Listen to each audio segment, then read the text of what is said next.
Good morning, everyone. I am Shruti Sudesh. Lord, I thank you for the blessings of education and the opportunities it provides. Help me to appreciate the knowledge I am gaining and to use it wisely for your glory and the betterment of others.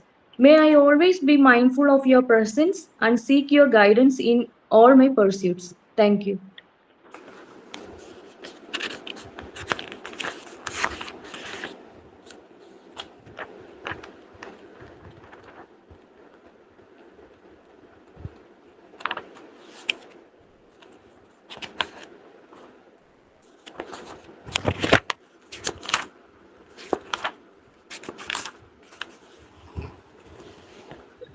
Hey everyone.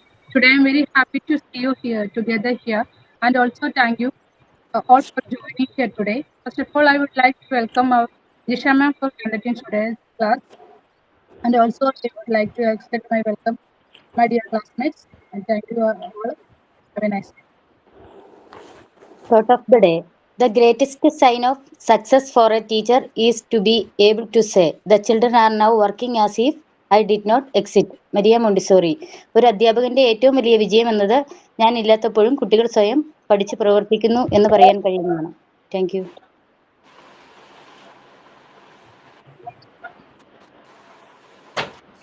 Good morning, Good morning, ma'am.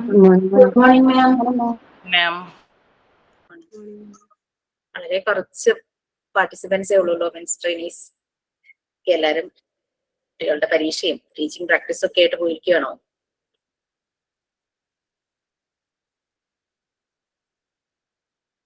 Okay fine, we can start. നമ്മൾ last ക്ലാസ്സിൽ 4th unit ആയിരുന്നു, right?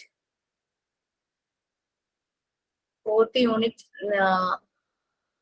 Lead ഒന്നോ രണ്ടോ പേര് lead ചെയ്തു തോന്നുന്നു class അല്ലേ? ഇന്ന് നമ്മൾ ഫുൾ കഴിഞ്ഞിരുന്നോ? ആ സെൻസിറ്റീവ് പീരീഡ് മുഴുവൻ കഴിഞ്ഞിരുന്നോ? ഇല്ല മാം, ഇനി ഫോർത്ത് ഇതെടുക്കാനുണ്ട്.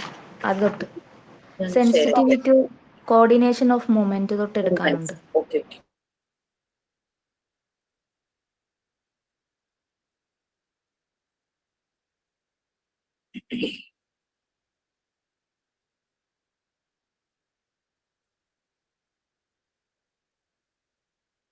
ടോപ്പിക് വായിച്ചിട്ട് കൺഫ്യൂഷൻസ് വല്ലതും തോന്നിയോ? ഇച്ചിരി ഡൈജസ്റ്റ് ചെയ്യാൻ ഇത്തിരി ബുദ്ധിമുട്ടാണ്. നമ്മൾ ക്ലാസ് അറ്റൻഡ് ചെയ്തില്ലെങ്കിൽ വളരെ ബുദ്ധിമുട്ടായിരിക്കും.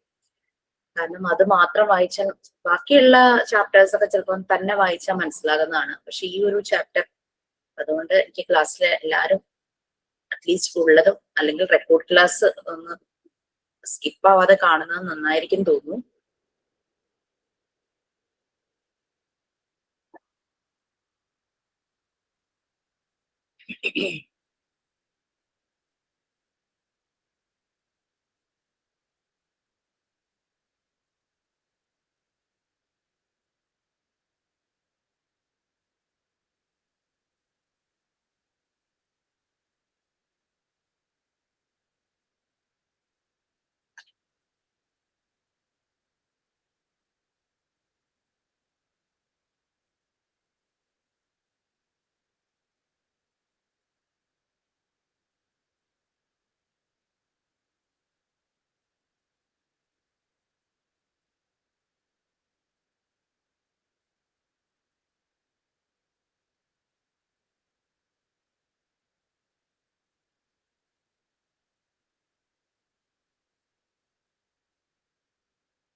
ആരാ ലീഡ് ചെയ്യാൻ പോകുന്നത്? Anyone? Body coordination and movement, sensitive coordination of movement, that is walking stabilise ആകുന്നത്, ബോഡി കോർഡിനേഷൻ, ഫിസിക്, പോസ്റ്റർ ഒക്കെ ഒന്ന് സ്റ്റെബിലൈസ് ആകുന്ന ഒരു ടൈം. 1 year ആകാറാകുമ്പോൾ അല്ലെങ്കിൽ 1 yearന് ശേഷം കുട്ടികൾ നടക്കാൻ തുടങ്ങുമെങ്കിലും അവരുടെ ബോഡി ബാലൻസ് ആ ഒരു കൺട്രോൾ ആകുന്നത് ശരിക്കും ഒരു 4 years ഒക്കെ എത്തുമ്പോഴാണ് ശരിയായ രീതിയിലുള്ള ഒരു കൺട്രോൾ വരുന്നത്. ഓക്കെ, ആരെങ്കിലും ചെയ്യുന്നുണ്ടോ? എനിവൺ?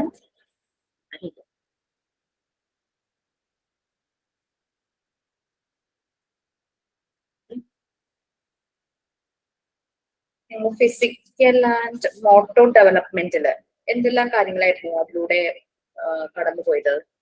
ഇതൊക്കെ പറഞ്ഞു ഫിസിക്കൽ ആൻഡ് മോട്ടോ ഡെവലപ്മെന്റില്. യെസ്. ഫിസിക്കൽ ഡെവലപ്മെന്റും മോട്ടോർ ഡെവലപ്മെന്റും പറഞ്ഞു, അതിലെ ഫൈൻ ഗ്രോസ് മോട്ടോർ സ്കിൽസ് പറഞ്ഞു അല്ലെ. എന്താണ് ഫൈൻ മോട്ടോർ സ്കിൽസും ഗ്രോസ് മോട്ടോർ സ്കിൽസും നമ്മൾ അതിനകത്ത് പറഞ്ഞത്? കുട്ടിയുടെ ഡെവലപ്മെന്റിന്റെ 2 ഡെവലപ്മെന്റ് സ്കില്ലാണ് ഫൈൻ ആൻഡ് മോട്ടോർ സ്കിൽസ്. എന്തായിരുന്നു മാം? ഫൈൻ സ്മോൾ മസിൽസിന്റെ ഡെവലപ്മെന്റ്, മോട്ടോർ ഡെവലപ്മെന്റ് ലാർജ് മസിൽസിന്റെ ഡെവലപ്മെന്റ്. ഓക്കെ, ഫൈൻ സ്മോൾ മസിൽസിന്റെ ഡെവലപ്മെന്റ്, ഫിംഗേഴ്സ് അങ്ങനെയൊക്കെ വരുന്നത്. നമുക്കപ്പോ ഈ ടൂസ് കാലിലേക്ക് ആ വിരലുകൾ എന്ന് പറയുന്നത് അത് നല്ല പോലെ ബാലൻസ് ചെയ്യാൻ പറ്റിയാലാണ് കുട്ടിക്ക് ശരിക്കും ആ നിൽക്കാൻ പറ്റുള്ളൂ. അല്ലെങ്കിൽ ഇങ്ങനെ വേച്ച് നടക്കുന്ന പോലെ തോന്നും അല്ലെ. അപ്പൊ അതൊക്കെ ഒന്ന് ആകാനായിട്ട്, ഒരു വയസ്സിലൊക്കെ നടന്നു തുടങ്ങുമെങ്കിലും ആ ഒരു കോർഡിനേഷനും ബോഡി കൺട്രോളും ആകാൻ ഇറ്റ് വിൽ ടേക്ക് ടൈം. ശരിക്കും നമ്മളുടെ കാലിലെ ഓരോ വിരലുകൾ വളരെ ഇമ്പോർട്ടന്റ് തന്നെയാണ് അല്ലെ. കാരണം വെച്ചാൽ ഒരു വിരല് നഷ്ടപ്പെട്ടു പോയാൽ തന്നെ നമ്മളുടെ നടപ്പിനെ അത് ബാധിക്കും. അതുപോലെ കയ്യിൽ ഒരു വിരലിന് എന്തെങ്കിലും സംഭവിച്ചു, എന്തെങ്കിലും പറ്റിക്കഴിഞ്ഞാലോ നഷ്ടപ്പെട്ടു പോയി കഴിഞ്ഞാലോ നമുക്ക് ഹോൾഡ് ചെയ്യുന്ന കപ്പാസിറ്റി, ആ ഒരു അതിനെ അത് വളരെയധികം ബാധിക്കും. അതുകൊണ്ട് 5 fingers it's very important. So നമ്മുടെ സെൽഫ് കൺസ്ട്രക്ഷനിലെ ബോഡി കോർഡിനേഷൻ മൂവ്മെന്റ് അതാണ് എടുത്തുകൊണ്ടിരുന്നത്. സെൻസിറ്റീവ് പീരീഡിൽ ഒന്നായിരുന്നു. നമ്മൾ ഓരോ സെൻസിറ്റിവിറ്റി പറഞ്ഞു. കുട്ടി സിസ്റ്റമാറ്റിക് ഒരു ഓർഡർ, പിന്നെ അവരുടെ 5 senses യൂസ് ചെയ്തുള്ള ലേണിംഗ് പ്രോസസ് സോഷ്യലൈസ് ചെയ്യുന്നു. അതിന്റെ ഇൻട്രസ്റ്റ്, പീർ ഗ്രൂപ്പിന്റെ ഇൻഫ്ലുവൻസ്, പീർ ഗ്രൂപ്പുമായിട്ട് കൂടുതൽ സമയം കളിക്കാനും ഒക്കെ ഇഷ്ടപ്പെടുന്ന കാര്യങ്ങൾ. പിന്നെ ലാംഗ്വേജ്, സെൻസിറ്റീവ് ടു ലാംഗ്വേജ്, കേൾക്കുന്ന ശബ്ദങ്ങൾ പലതും ഇമിറ്റേറ്റ് ചെയ്യാനായിട്ട് നോക്കും. ഓക്കെ, സംടൈംസ് ഹ്യൂമൻ സൗണ്ട്സിനോട് മാത്രം ചില കുട്ടികൾക്ക് സെൻസിറ്റിവിറ്റി ഉണ്ടായിരിക്കും, ചില കുട്ടികൾക്ക് അനിമൽ സൗണ്ട്സും അവർ ഇമിറ്റേറ്റ് ചെയ്യാനായിട്ട് തുടങ്ങും. പിന്നെ നമ്മൾ വാക്കിംഗ്, ആ ഒരു ബോഡി കോർഡിനേഷന്റെ കാര്യം പറഞ്ഞു. പിന്നെ മൈന്യൂട്ട് ഒബ്ജക്ട്സ്, ഓക്കെ, ലാംഗ്വേജും മൈന്യൂട്ട് ഒബ്ജക്ട്സ് നമ്മൾ ഓൾറെഡി കഴിഞ്ഞു. ലാംഗ്വേജ് പിന്നെ സോഷ്യൽ ആസ്പെക്ട്സും നമുക്ക് ചെയ്യാനുണ്ട്. So sensitive to coordination of movement. Okay fine. So എനിക്ക് തോന്നുന്നു നമ്മുടെ ക്ലാസ് ഒരു 4 classes ഈസ് ഇനഫ്. അത് കഴിയുമ്പോഴേക്കും പോർഷൻ കംപ്ലീറ്റ് തീരും. നിങ്ങളുടെ പാർട്ട് 4ന്റെ ഒരു സ്റ്റാറ്റസ് ഒന്ന് പറയാമോ? എവിടെ വരെ? 3ാമത്തെ ചാപ്റ്റർ എടുക്കുവാണ് മാം. അശ്വതി മാം എടുത്തു. 3ാമത്തെ ചാപ്റ്റർ എടുക്കാന്ന് പറഞ്ഞു കഴിഞ്ഞാൽ എത്ര ടോപ്പിക്സ് കവർ ചെയ്തു? 2 ടീച്ചേഴ്സ് കൂടിയിട്ടല്ലേ എടുക്കുന്നേ? മാം ചോദിക്കുന്നത് പാർട്ട് 4 അല്ലേ? Part 4, yes. മൊഡ്യൂൾ 1ലെ ലാസ്റ്റ് പാർട്ട്. 1, 2, 3 എന്നുള്ള ഓർഡറിൽ 3ാമത്തെ ചാപ്റ്റർ എത്തിയിട്ടുള്ളൂ. ഇല്ല സോറി മാം, അത് ഞാൻ പിജിയുടെ എടുക്കാനുണ്ട്. 6th ഉം 7th ഉം എടുക്കാനുണ്ട് മാം. Okay fine. ഓക്കെ, പിന്നെ പി ജി ക്ലാസിന്റെ നമുക്ക് 12, 13, 14 ആണ്. അപ്പൊ 12കാർക്ക് ജസ്റ്റ് ഒരു priority, just for the first 10 days നോക്കുവാണെങ്കിൽ, അതായത് നിങ്ങൾക്കൊരു സെമിനാർ ക്ലാസ്സിൽ ചെയ്യേണ്ടതുണ്ട്. പി ജിയുടെ ടോപ്പിക്സ് സെലക്ട് ചെയ്ത് സെമിനാർ എടുക്കുക. നമ്മുടെ പ്രാക്ടിക്കൽ സെഷനിലെ 6ാമത്തെ സെഷൻ, പി ജിക്കാർക്ക് മാത്രം കേട്ടോ, 6ാമത്തെ സെഷനിൽ ഒരു സെമിനാർ എന്ന് പറഞ്ഞൊരു കോളം ഉണ്ട്. അവിടെ 100 marks ആണ്. അപ്പോൾ ക്ലാസ്സിൽ എടുക്കാൻ പറ്റുന്നവര് ക്ലാസ്സിൽ അത് എടുത്ത് തന്നെ പോവുക. നമ്മുടെ ടോപ്പിക്സ് തന്നെ ഒന്ന് സെലക്ട് ചെയ്തിട്ട് അത് ആദ്യം തന്നെ എടുത്ത് പോവുക കേട്ടോ. കാരണം വെച്ചാൽ ആ മാർക്ക് ഇട്ട് വെക്കാൻ വേണ്ടിയിട്ടാണ്. അപ്പൊ വൈവ സമയത്ത് ക്ലാസ്സിൽ സെമിനാർ എടുത്തവർക്ക് ബുദ്ധിമുട്ടുണ്ടാകും. പക്ഷെ ചില ടീച്ചേഴ്സ് ചോദിക്കും നിങ്ങൾ ഏത് സെമിനാറാണ് എടുത്തതെന്ന് ചോദിച്ചൊന്ന് ബ്രീഫ് ചെയ്യാൻ പറഞ്ഞു കഴിഞ്ഞാൽ നിങ്ങൾ പ്രസന്റ് ചെയ്യാൻ വേണം. പിന്നെ സെമിനാർ എടുക്കുന്നതിനൊപ്പം തന്നെ അല്ലെങ്കിൽ പിന്നീട് എപ്പോഴെങ്കിലും ആണെങ്കിലും സെമിനാർ റിപ്പോർട്ട് പ്രിപ്പയർ ചെയ്ത് വെക്കാം. Hand return is enough, no problem. അപ്പോൾ സെമിനാർ റിപ്പോർട്ട് പ്രിപ്പയർ ചെയ്ത് വെക്കണം. കാരണം നിങ്ങളൊരു ഇന്റർവ്യൂവിന് പോകുമ്പോൾ നിങ്ങളുടെ മാർക്ക് ലിസ്റ്റിൽ സെമിനാർ എന്നുള്ള കോളത്തിലെ മാർക്ക് കാണുമ്പോൾ അവർ ചോദിക്കും എന്ത് സെമിനാർ എടുക്കുന്നത്. നമുക്ക് കോൺഫിഡന്റ് ആയിട്ട് നമ്മുടെ റിപ്പോർട്ട് എടുത്തു കൊടുക്കാനായിട്ട് പറ്റണം. അതേസമയം നിങ്ങളുടെ കയ്യിൽ റിപ്പോർട്ട് ഇല്ലെങ്കിൽ ഡെഫിനറ്റ്ലി അവര് വിചാരിക്കും ഇതത്ര വാല്യൂ ഒന്നുമില്ല, ജെനുവിൻ ആയിട്ട് പഠിച്ചതല്ല എന്നൊക്കെ തോന്നും. അപ്പൊ അതുകൊണ്ട് that will affect your profile. അപ്പൊ അതുകൊണ്ട് അതൊന്ന് ശ്രദ്ധിക്കുക. എന്ത് എടുത്തിട്ടുണ്ടെങ്കിലും ഒരു റിപ്പോർട്ട് പ്രിപ്പയർ ചെയ്ത് വെക്കുക. ഇത് മാർക്ക് ലിസ്റ്റിൽ വരുന്ന മാർക്കായതുകൊണ്ട് ഡെഫിനറ്റ് ആയിട്ട് ഈ സെമിനാറിന്റെ റിപ്പോർട്ട് വേണം. അതുകൂടാതെ അതർ അച്ചീവ്മെന്റ്സിലൊക്കെ നമ്മൾ അല്ലാതെ ചെറിയ ചെറിയ സെമിനാർസ് ക്ലാസ്സിൽ എടുത്തിട്ടുണ്ടാവും അല്ലെ, അതൊക്കെ നിങ്ങൾ റിപ്പോർട്ടാക്കി വെക്കുകയാണെങ്കിൽ അതൊക്കെ നിങ്ങൾക്ക് വളരെ ആഡഡ് തന്നെയാണ്. ഈ മോണ്ടിസോറി മെത്തേഡ് എന്ന് പറഞ്ഞു കഴിഞ്ഞാൽ തിയറി പഠിച്ച് പരീക്ഷ എഴുതി പാസ്സാവുന്നതല്ല. അവർക്കറിയാം ആക്ടിവിറ്റി ഓറിയന്റഡ് ആണ്. അപ്പൊ നമ്മൾ എത്രത്തോളം ആക്ടിവിറ്റീസ് നമ്മൾ ചെയ്തിട്ടുണ്ടെന്ന് നമ്മുടെ പ്രൊഫൈലിൽ ബയോഡേറ്റയിൽ കാണിച്ചു കഴിഞ്ഞാൽ അത്രയും ആ ഒരു ഇംപ്രഷൻ വരും. പിന്നെ അതിനെപ്പറ്റി നമ്മൾ അവെയറും ആയിരിക്കണം കേട്ടോ. ചുമ്മാ എഴുതി വെക്കരുത്. നമ്മൾ അവെയർ ആയിരിക്കണം നമ്മൾ ചെയ്തിട്ടുള്ളതിനെ കുറിച്ച് മാത്രമാണ് അതിനകത്ത് മെൻഷൻ ചെയ്യാൻ പാടുള്ളൂ. അതിനപ്പുറത്തേക്കൊന്നും ചെയ്യരുത്. കാരണം എന്നാൽ മാത്രമാണ് നമുക്ക് കോൺഫിഡന്റ് ആയിട്ട് പ്രസന്റ് ചെയ്യാൻ പറ്റുള്ളൂ. Okay, fine. So, sensitivity. Miss ഈ തേർഡ് പാർട്ടില് ടെൻഡൻസീസ് ഓഫ് മാനും മോണ്ടിസോറി ടേംസ് എടുക്കാറുണ്ട്. മോണ്ടിസോറി ടേംസ് ഞാൻ എടുക്കുന്നത്, ടെൻഡൻസി ഞാനല്ല എടുക്കുന്നത്. ടെൻഡൻസി അശ്വിനിസ് ആയിരിക്കും. ഓക്കെ, മോണ്ടിസോറി ടേംസ് ഞാനാണ് എടുക്കുന്നത്. ഇപ്പൊ നമ്മള് 4th യൂണിറ്റ് ഉള്ളൂ. 7 യൂണിറ്റ് കമ്പൈൻഡ് ആയിട്ട് എടുത്ത് 12 എനിക്ക് കംപ്ലീറ്റ് ചെയ്യണമായിരുന്നു. അങ്ങനെ നിങ്ങൾക്ക് കംപ്ലീറ്റ് ആയിട്ട് എടുത്തതാ. സോ ഇനി ഈ 4th കഴിഞ്ഞാൽ നേരെ 10ലേക്കായിരിക്കും പോകുന്നത് കേട്ടോ. So sensitivity coordination of movement walking 2.5 years to 4 years. മിക്കവാറും ഒരു 4 yearsനൊക്കെ ശേഷം കുട്ടികൾ ഡാൻസ് പഠിക്കാനായിട്ട് ചേർക്കും അല്ലെ. അല്ലെങ്കിൽ ഏതെങ്കിലും ഒരു ഫിസിക്കൽ മൂവ്മെന്റ് വരുന്ന സ്കേറ്റിംഗ്, ലൈക്ക് കരാട്ടെ, കളരി, അങ്ങനെയുള്ള ബോഡി മൂവ്മെന്റ്സ് കൂടുതലായിട്ട് വരുന്ന പല ആക്ടിവിറ്റീസിലും കുട്ടികളെ ചേർക്കും. ഭയങ്കര ഷാർപ്പായിരിക്കും ആ ഒരു ഏജില്. കാരണം അവരുടെ ആ ഒരു കറക്റ്റ് ഏജ് അതാണെന്നാണ് പറയുന്നത് ആ ഒരു സമയത്ത്. ഓക്കെ, ഇതാരാ ഒന്ന് റീഡ് ചെയ്യാം?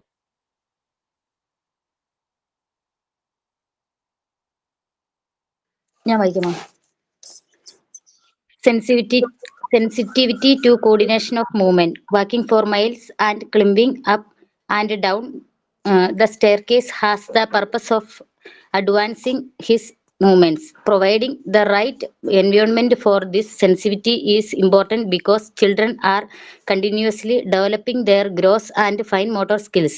The need to develop balance and agility are important in his self-concept. Next വായിക്കണോ? മിസ് അതാണോ ആ ടോപ്പിക് ആയിരുന്നോ? കോർഡിനേഷൻ ഓഫ് മൂവ്മെന്റ് അല്ലേ? ഞാൻ ചോദിക്കുന്നത്, നമുക്ക് 2 കേസ് ആയിട്ടാണ് ഇത് വരുന്നത്. അതായത് ഫസ്റ്റ് വൺ ശരിയായ ഒരു എൻവയോൺമെന്റ് പ്രൊവൈഡ് ചെയ്യുവാണെങ്കിൽ ഈ ഏരിയയിൽ എങ്ങനെയാണ്. സെക്കൻഡ് പാർട്ടിലാണ് ശരിയല്ലാത്തൊരു എൻവയോൺമെന്റ് ആണെങ്കിൽ ഈ ഒരു സെൻസിറ്റിവിറ്റി കോർഡിനേഷൻ ഓഫ് മൂവ്മെന്റ്സിൽ എന്ത് സംഭവിക്കും. ഞാൻ എവിടെ എടുത്ത് നിർത്തിയ ലാസ്റ്റ് ക്ലാസ്സിൽ പ്ലീസ് ഒന്ന് പറയൂ.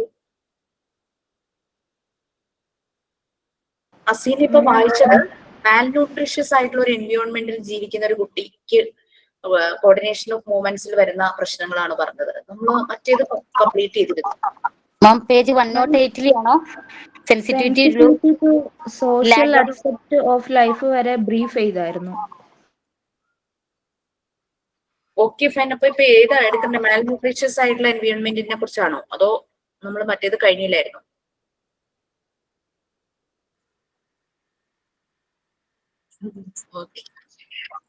സെൻസിറ്റിവിറ്റി ടു സ്മോൾ ഒബ്ജക്ട്സ് അതല്ലേ ഇതിന് പറയണ്ടേ?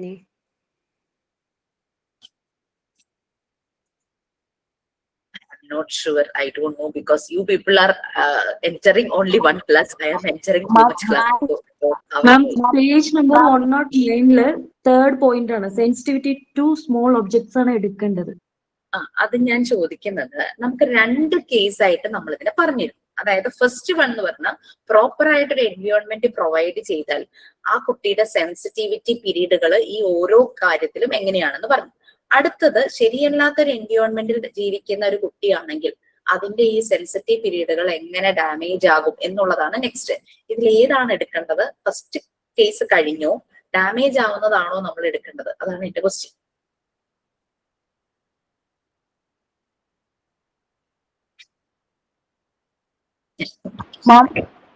ഇതിനെ കുറിച്ച് പറഞ്ഞിരുന്നു, ഈ സെൻസിറ്റിവിറ്റി ലാംഗ്വേജിനെ കുറിച്ച്. പക്ഷെ അത് വായിച്ചില്ല, നോട്ട് വായിച്ചില്ല, അല്ലാതെ അതിനെ കുറിച്ച് പറഞ്ഞതേ ഉള്ളൂ. എല്ലാം കോമൺ ആയിട്ട് പോയിന്റ് കവർ ചെയ്ത് പറഞ്ഞിട്ടുള്ളൂ. 6 പീരീഡ് വന്നപ്പോൾ ഞാൻ പറഞ്ഞു you can lead the class, നിങ്ങളൊന്ന് പ്രിപ്പയർ ചെയ്തു വരൂ എന്ന് പറഞ്ഞു. അപ്പൊ നമ്മൾക്ക് കമ്പൈൻ ക്ലാസ് ആയതാണ് നമ്മൾ ഈ ചാപ്റ്ററിലേക്ക് വന്നില്ല. പിന്നെ ഈ ചാപ്റ്ററിലേക്ക് വരാറായപ്പോൾ നമ്മൾ അതൊന്നുകൂടെ റിമൈൻഡ് ചെയ്തിരുന്നു. പക്ഷെ എനിക്ക് തോന്നുന്നു 1 2 പേരെ അത് മുന്നോട്ട് വന്നുള്ളൂ എന്നാണ് എൻ്റെ ഒരു ഓർമ്മ. എനിവേ ഓക്കെ, 6 സെൻസിറ്റീവ് പീരീഡ്സ് ഉണ്ട്. ഫസ്റ്റ് അപ്പൊ നമ്മൾ ശരിയായൊരു എൻവയോൺമെന്റിൽ വളരുന്ന ഒരു കുട്ടി ഈ ഒരു പീരീഡ് എല്ലാം നല്ല പ്രോപ്പർ ആയിട്ട് പോകും. ചെറുപ്പത്തിൽ തന്നെ ആ ഒരു സെൻസിറ്റിവിറ്റി ഓർഡർ കുട്ടി. പിന്നെ അഡൾട്ടിന്റെ രീതിയല്ല കുട്ടികളുടേത്, എൻറ്റയർലി ഡിഫറെന്റ്. അഡൾട്ട് ഈസ് ഒരു അതിന്റെ പീക്കിൽ എത്തിക്കഴിഞ്ഞു, എല്ലാ കാര്യങ്ങളും പെർഫെക്ഷൻ എന്നുള്ള രീതിയിൽ പീക്കിൽ എത്തിക്കഴിഞ്ഞിരുന്നു. പക്ഷെ കുട്ടി എല്ലാം സ്റ്റാർട്ട് ചെയ്യുക. അപ്പൊ കുട്ടി ഓരോന്നും മനസ്സിലാക്കി, എൻവയോൺമെന്റുമായിട്ട് കണക്ട് ചെയ്ത് ഓരോന്നും മനസ്സിലാക്കിയാണ് ചെയ്യുന്നത്. ഫസ്റ്റ് സെൻസിറ്റിവിറ്റി ഓർഡർ എന്നുള്ളതില് നമ്മളൊരു എക്സാമ്പിൾ ഡോക്ടർ മോണ്ടിസോറി പറഞ്ഞിട്ടുണ്ടായിരുന്നു. അവർ എക്സ്പീരിയൻസ് ചെയ്ത ഒരു കാര്യം. അവർ കുട്ടികളെ നല്ലപോലെ ഒബ്സർവ് ചെയ്യുന്ന ആളായിരുന്നു. അതുകൊണ്ട് അവർക്ക് മനസ്സിലായ ഒരു കുട്ടിയുടെ അമ്മ ജാക്കറ്റ് ഊരി കയ്യിൽ ചുമ്മാ ഇട്ടപ്പോഴേക്കും കുട്ടി ഭയങ്കരമായിട്ട് വാശിയെടുത്ത് കരഞ്ഞതും ആൾക്കാർ അത്ര രീതിയിൽ സമാധാനിപ്പിക്കാൻ നോക്കിയിട്ടും പറ്റിയില്ല. അങ്ങനെ ഡോക്ടർ മോണ്ടിസോറി വന്നിട്ട് അമ്മയെ കൊണ്ട് ആ ജാക്കറ്റ് ഇടിയിപ്പിക്കുന്നു. അപ്പോഴും കുട്ടി ഭയങ്കര ഹാപ്പി ആകുന്നു. അപ്പൊ അവൻ അവന്റേതായ ലാംഗ്വേജിൽ മമ്മ കോട്ടോൺ എന്ന് പറയുന്നത് that means coat is meant to worn എന്നുള്ള രീതിയിൽ നമ്മളുടെ ചില എക്സ്പീരിയൻസുകൾ നമ്മൾ ആ സമയത്ത് ഷെയർ ചെയ്തിട്ടുണ്ടായിരുന്നു. അപ്പൊ ആ ഒരു ഡിസ്കംഫർട്ട് കുട്ടിക്ക് ഫീൽ ചെയ്തു. അപ്പൊ അവനെ സംബന്ധിച്ച് അവന്റെ ഓർഡർ ഈസ് സംതിങ് ഡിഫറെന്റ്. നമ്മൾക്കും വീട്ടിൽ അറിയായിരിക്കും, കുട്ടികൾക്ക് അവരുടെ ഓർഡർ വേറെ ആയിരിക്കും. നമ്മൾ അവരുടെ ഡ്രസ്സുകൾ നമ്മളൊന്ന് ഫോൾഡ് ചെയ്ത് ഒരു പ്രത്യേക രീതിയിൽ അവരുടെ അലമാരയിൽ എവിടെയെങ്കിലും വെച്ചിട്ട് ഇവര് വന്നിട്ട് എടുത്തിട്ട് അവർ വേറെ രീതിയിലാക്കി വെക്കും. കാരണം for their order is different. അഡൽട്ടിന്റെ ഓർഡർ തന്നെ അവർ കാണുന്നില്ല. നമ്മളുടെ അതേ രീതി തന്നെ ആവണമെന്നില്ല കുട്ടികൾക്ക് ആ ഒരു പ്രായത്തിൽ. പിന്നെ അവർ 5 സെൻസസ് യൂസ് ചെയ്തിട്ട് അവർ വർക്ക് ചെയ്യാണ്. നമ്മൾ പറഞ്ഞ ഒരു മാൻസ് ഇന്റലിജൻസിന്റെ ഇൻസ്ട്രുമെന്റ്സ് ആണ് ടങ് ആൻഡ് ഹാൻഡ്സ്. അവർ എപ്പോഴും വർക്ക് ചെയ്തുകൊണ്ടിരിക്കുക. മൂവ്മെന്റ് എന്നുള്ള ചാപ്റ്റർ നിങ്ങൾക്ക് മിസ് എടുത്തിട്ടുണ്ടെങ്കിൽ നിങ്ങൾക്ക് മനസ്സിലായിട്ടുണ്ടാവും. മൂവ്മെന്റ് എന്ന് പറഞ്ഞു കഴിഞ്ഞാൽ ഒരു മനുഷ്യൻ ആക്റ്റീവ് ആയിരിക്കുന്നതിനെയാണ് മൂവ്മെന്റ് എന്നുള്ളത് ഉദ്ദേശിക്കുന്നത്. ലൈവ്ലി അല്ലെ, നമ്മൾ എന്തെങ്കിലും സാധനം ഒരു കിളിയൊക്കെ ഇങ്ങനെ മുറ്റത്ത് ഇങ്ങനെ കിടക്കുമ്പോൾ നമ്മൾ അനങ്ങുന്നുണ്ടോ എന്ന് പോയി നോക്കും. Means movement. അപ്പൊ അനങ്ങുന്നുണ്ടെങ്കിൽ ജീവനുണ്ട്, അനങ്ങുന്നില്ലെങ്കിൽ ജീവനില്ല. മൂവ്മെന്റ് അത്രയേ ഉള്ളൂ. സിമ്പിൾ ആയിട്ട് മനസ്സിലാക്കാൻ അത്രയേ ഉള്ളൂ. മൂവ്മെന്റ് എന്ന് പറഞ്ഞു കഴിഞ്ഞാൽ ഒരു മനുഷ്യൻ ലൈവ് ആണ്, ആക്റ്റീവ് ആണ് എന്നുള്ളതിന്. അപ്പൊ അതില് 5 സെൻസസ് യൂസ് ചെയ്ത് ഒരു കൈ കൊണ്ട് പിടിച്ചു നോക്കും, മാന്തി നോക്കും, എറിഞ്ഞു നോക്കും, അങ്ങനെ ഇങ്ങനെയൊക്കെ ചെയ്യും, പഠിച്ചു നോക്കും. അപ്പൊ ടങ്കൊക്കെ അവർ യൂസ് ചെയ്യുന്നുണ്ട്. അങ്ങനെ പല രീതിയിലും നാക്ക് പലപ്പോഴും ഒരു പുറത്തേക്ക് ഇടുന്നതൊക്കെ നമുക്ക് കാണാനായിട്ട് പറ്റും ആ ഒരു ചെറിയ പ്രായം. അവരുടെ ഡെവലപ്മെന്റ്സിന് 2 ഇൻസ്ട്രുമെന്റ്സ് ആണ് ഈ ഒരു ടങ് ആൻഡ് ഹാൻഡ്സ് പറയുന്നത്. സെൻസറി എഡ്യൂക്കേഷൻ ആണ് മോണ്ടിസോറി മെത്തേഡിലെ ഒരു എഡ്യൂക്കേഷൻ മെത്തേഡ്. അതുകൊണ്ട് ആ കുട്ടികളെ ഫോർമുല ചെയ്തു പല രീതിയിലും. അവരുടെ ശരിക്കും ഒരു കാര്യം അവരെപ്പോഴെങ്കിലും കാണുകയോ കേൾക്കുകയോ ചെയ്തിട്ടുണ്ടെങ്കിൽ അവരുടെ ആ ഒരു മെമ്മറിയിൽ ഉണ്ടാവും. മസിൽ മെമ്മറിയാണ് ശരിക്കും, ആ ഒരു മെമ്മറിയിൽ ഉണ്ടാകും. പിന്നീട് അവർ എന്തെങ്കിലും ചെയ്യുമ്പോൾ ഇതിന്റെ ഒരു റിഫ്ലക്ഷൻ ആയിരിക്കും. അത് ചിലപ്പോൾ അടുത്ത ഇൻസ്റ്റന്റിൽ ആവണമെന്നില്ല, നെക്സ്റ്റ് ഡേ ആകാം, നെക്സ്റ്റ് വീക്ക് ആകാം, മാസങ്ങൾ കഴിഞ്ഞാലും പഴയ ഓർമ്മ വെച്ചിട്ട് അവർ പലതും ചെയ്യും. അവരുടെ ഈ മെന്റൽ ഓർഡർ ആണ് അതിനകത്ത് വരുന്നത്. Okay, next sensitive to small objects. കുട്ടികൾ ചെറിയ കാര്യങ്ങൾ ഭയങ്കരമായിട്ട് ഇങ്ങനെ ഒബ്സർവ് ചെയ്തുകൊണ്ടിരിക്കുന്നത് നമുക്ക് കാണാനായിട്ട് പറ്റും. ഉറുപ്പ് പോണതും ചെറിയ പക്ഷികളെ, ചെറിയ മോത്ത്, അങ്ങനെ ഇങ്ങനെ പല പല കാര്യങ്ങളെ അവരിങ്ങനെ നോക്കിക്കൊണ്ടേയിരിക്കും. അപ്പൊ അത് അവരുടെ കോൺസെൻട്രേഷൻ, പവർ ഓഫ് അറ്റൻഷൻ, അതിന്റെ ഡെവലപ്മെന്റ് തന്നെയാണ് ആ ഒരു ഒബ്സർവേഷൻ എന്ന് പറയുന്നത്. Small objects നോക്കിക്കൊണ്ടേയിരിക്കും.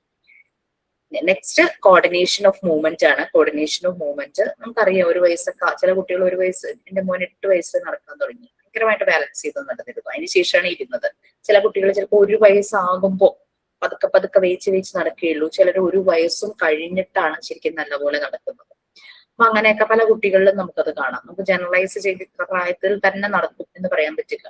8 months, 9 months, 10 months, 1 year, 1 yearന് ശേഷം അങ്ങനെയൊക്കെ. പക്ഷെ നടക്കുമെങ്കിലും നമുക്കറിയാം അവർ ഇപ്പൊ വീഴുന്നുള്ള രീതിയിലാണ് നടക്കുന്നത്. ചിലപ്പോൾ നമ്മുടെ സപ്പോർട്ട് വേണ്ടി വരും.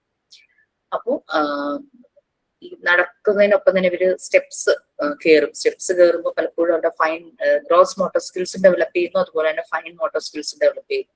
അവര് ഹാൻഡ് റൈറ്റ്സിലൊക്കെ ഹോൾഡ് ചെയ്യും. അപ്പൊ ആ ഭയങ്കര എഫേർട്ട് എടുത്ത് അവർ ഓരോ കാര്യം ചെയ്യുന്നത്. ഫുൾ ഫോഴ്സ് യൂസ് ചെയ്തിട്ടായിരിക്കും ഹാൻഡ് റൈറ്റ്സിലൊക്കെ പിടിക്കുന്നത്. വീഴാൻ പോകുവാണെങ്കിൽ അവർ സപ്പോർട്ട് ചെയ്ത് ബാലൻസ് ചെയ്ത് നിൽക്കാനായിട്ട് നോക്കും. അപ്പൊ ഇത് ശരിക്കും ആ ബാലൻസിങ് നടക്കുന്നത് 2.5 വയസ്സൊക്കെ ആകുന്ന സമയത്താണ്. അവരുടെ ബാലൻസിങ് പ്രോപ്പർ ആകുന്നതിന് മുമ്പ് അവർ കുറേ വീണിട്ടുണ്ടായിരിക്കും. പിന്നെ സെൻസിറ്റീവ് ടു ലാംഗ്വേജ്, അതായിരുന്നു ഒരു കുട്ടിയുടെ എയർലി ലൈഫിൽ തന്നെ ആ ലാംഗ്വേജ് അത് തുടങ്ങുകയാണ്. ശരിക്കും പറഞ്ഞു കഴിഞ്ഞാല് പല രീതിയിലുള്ള സൗണ്ട്സ്, അത് കേൾക്കുന്ന സൗണ്ടൊക്കെ അത് ഇമിറ്റേറ്റ് ചെയ്യാൻ തുടങ്ങും, റിപ്പീറ്റ് ചെയ്യാനായിട്ട് തുടങ്ങും.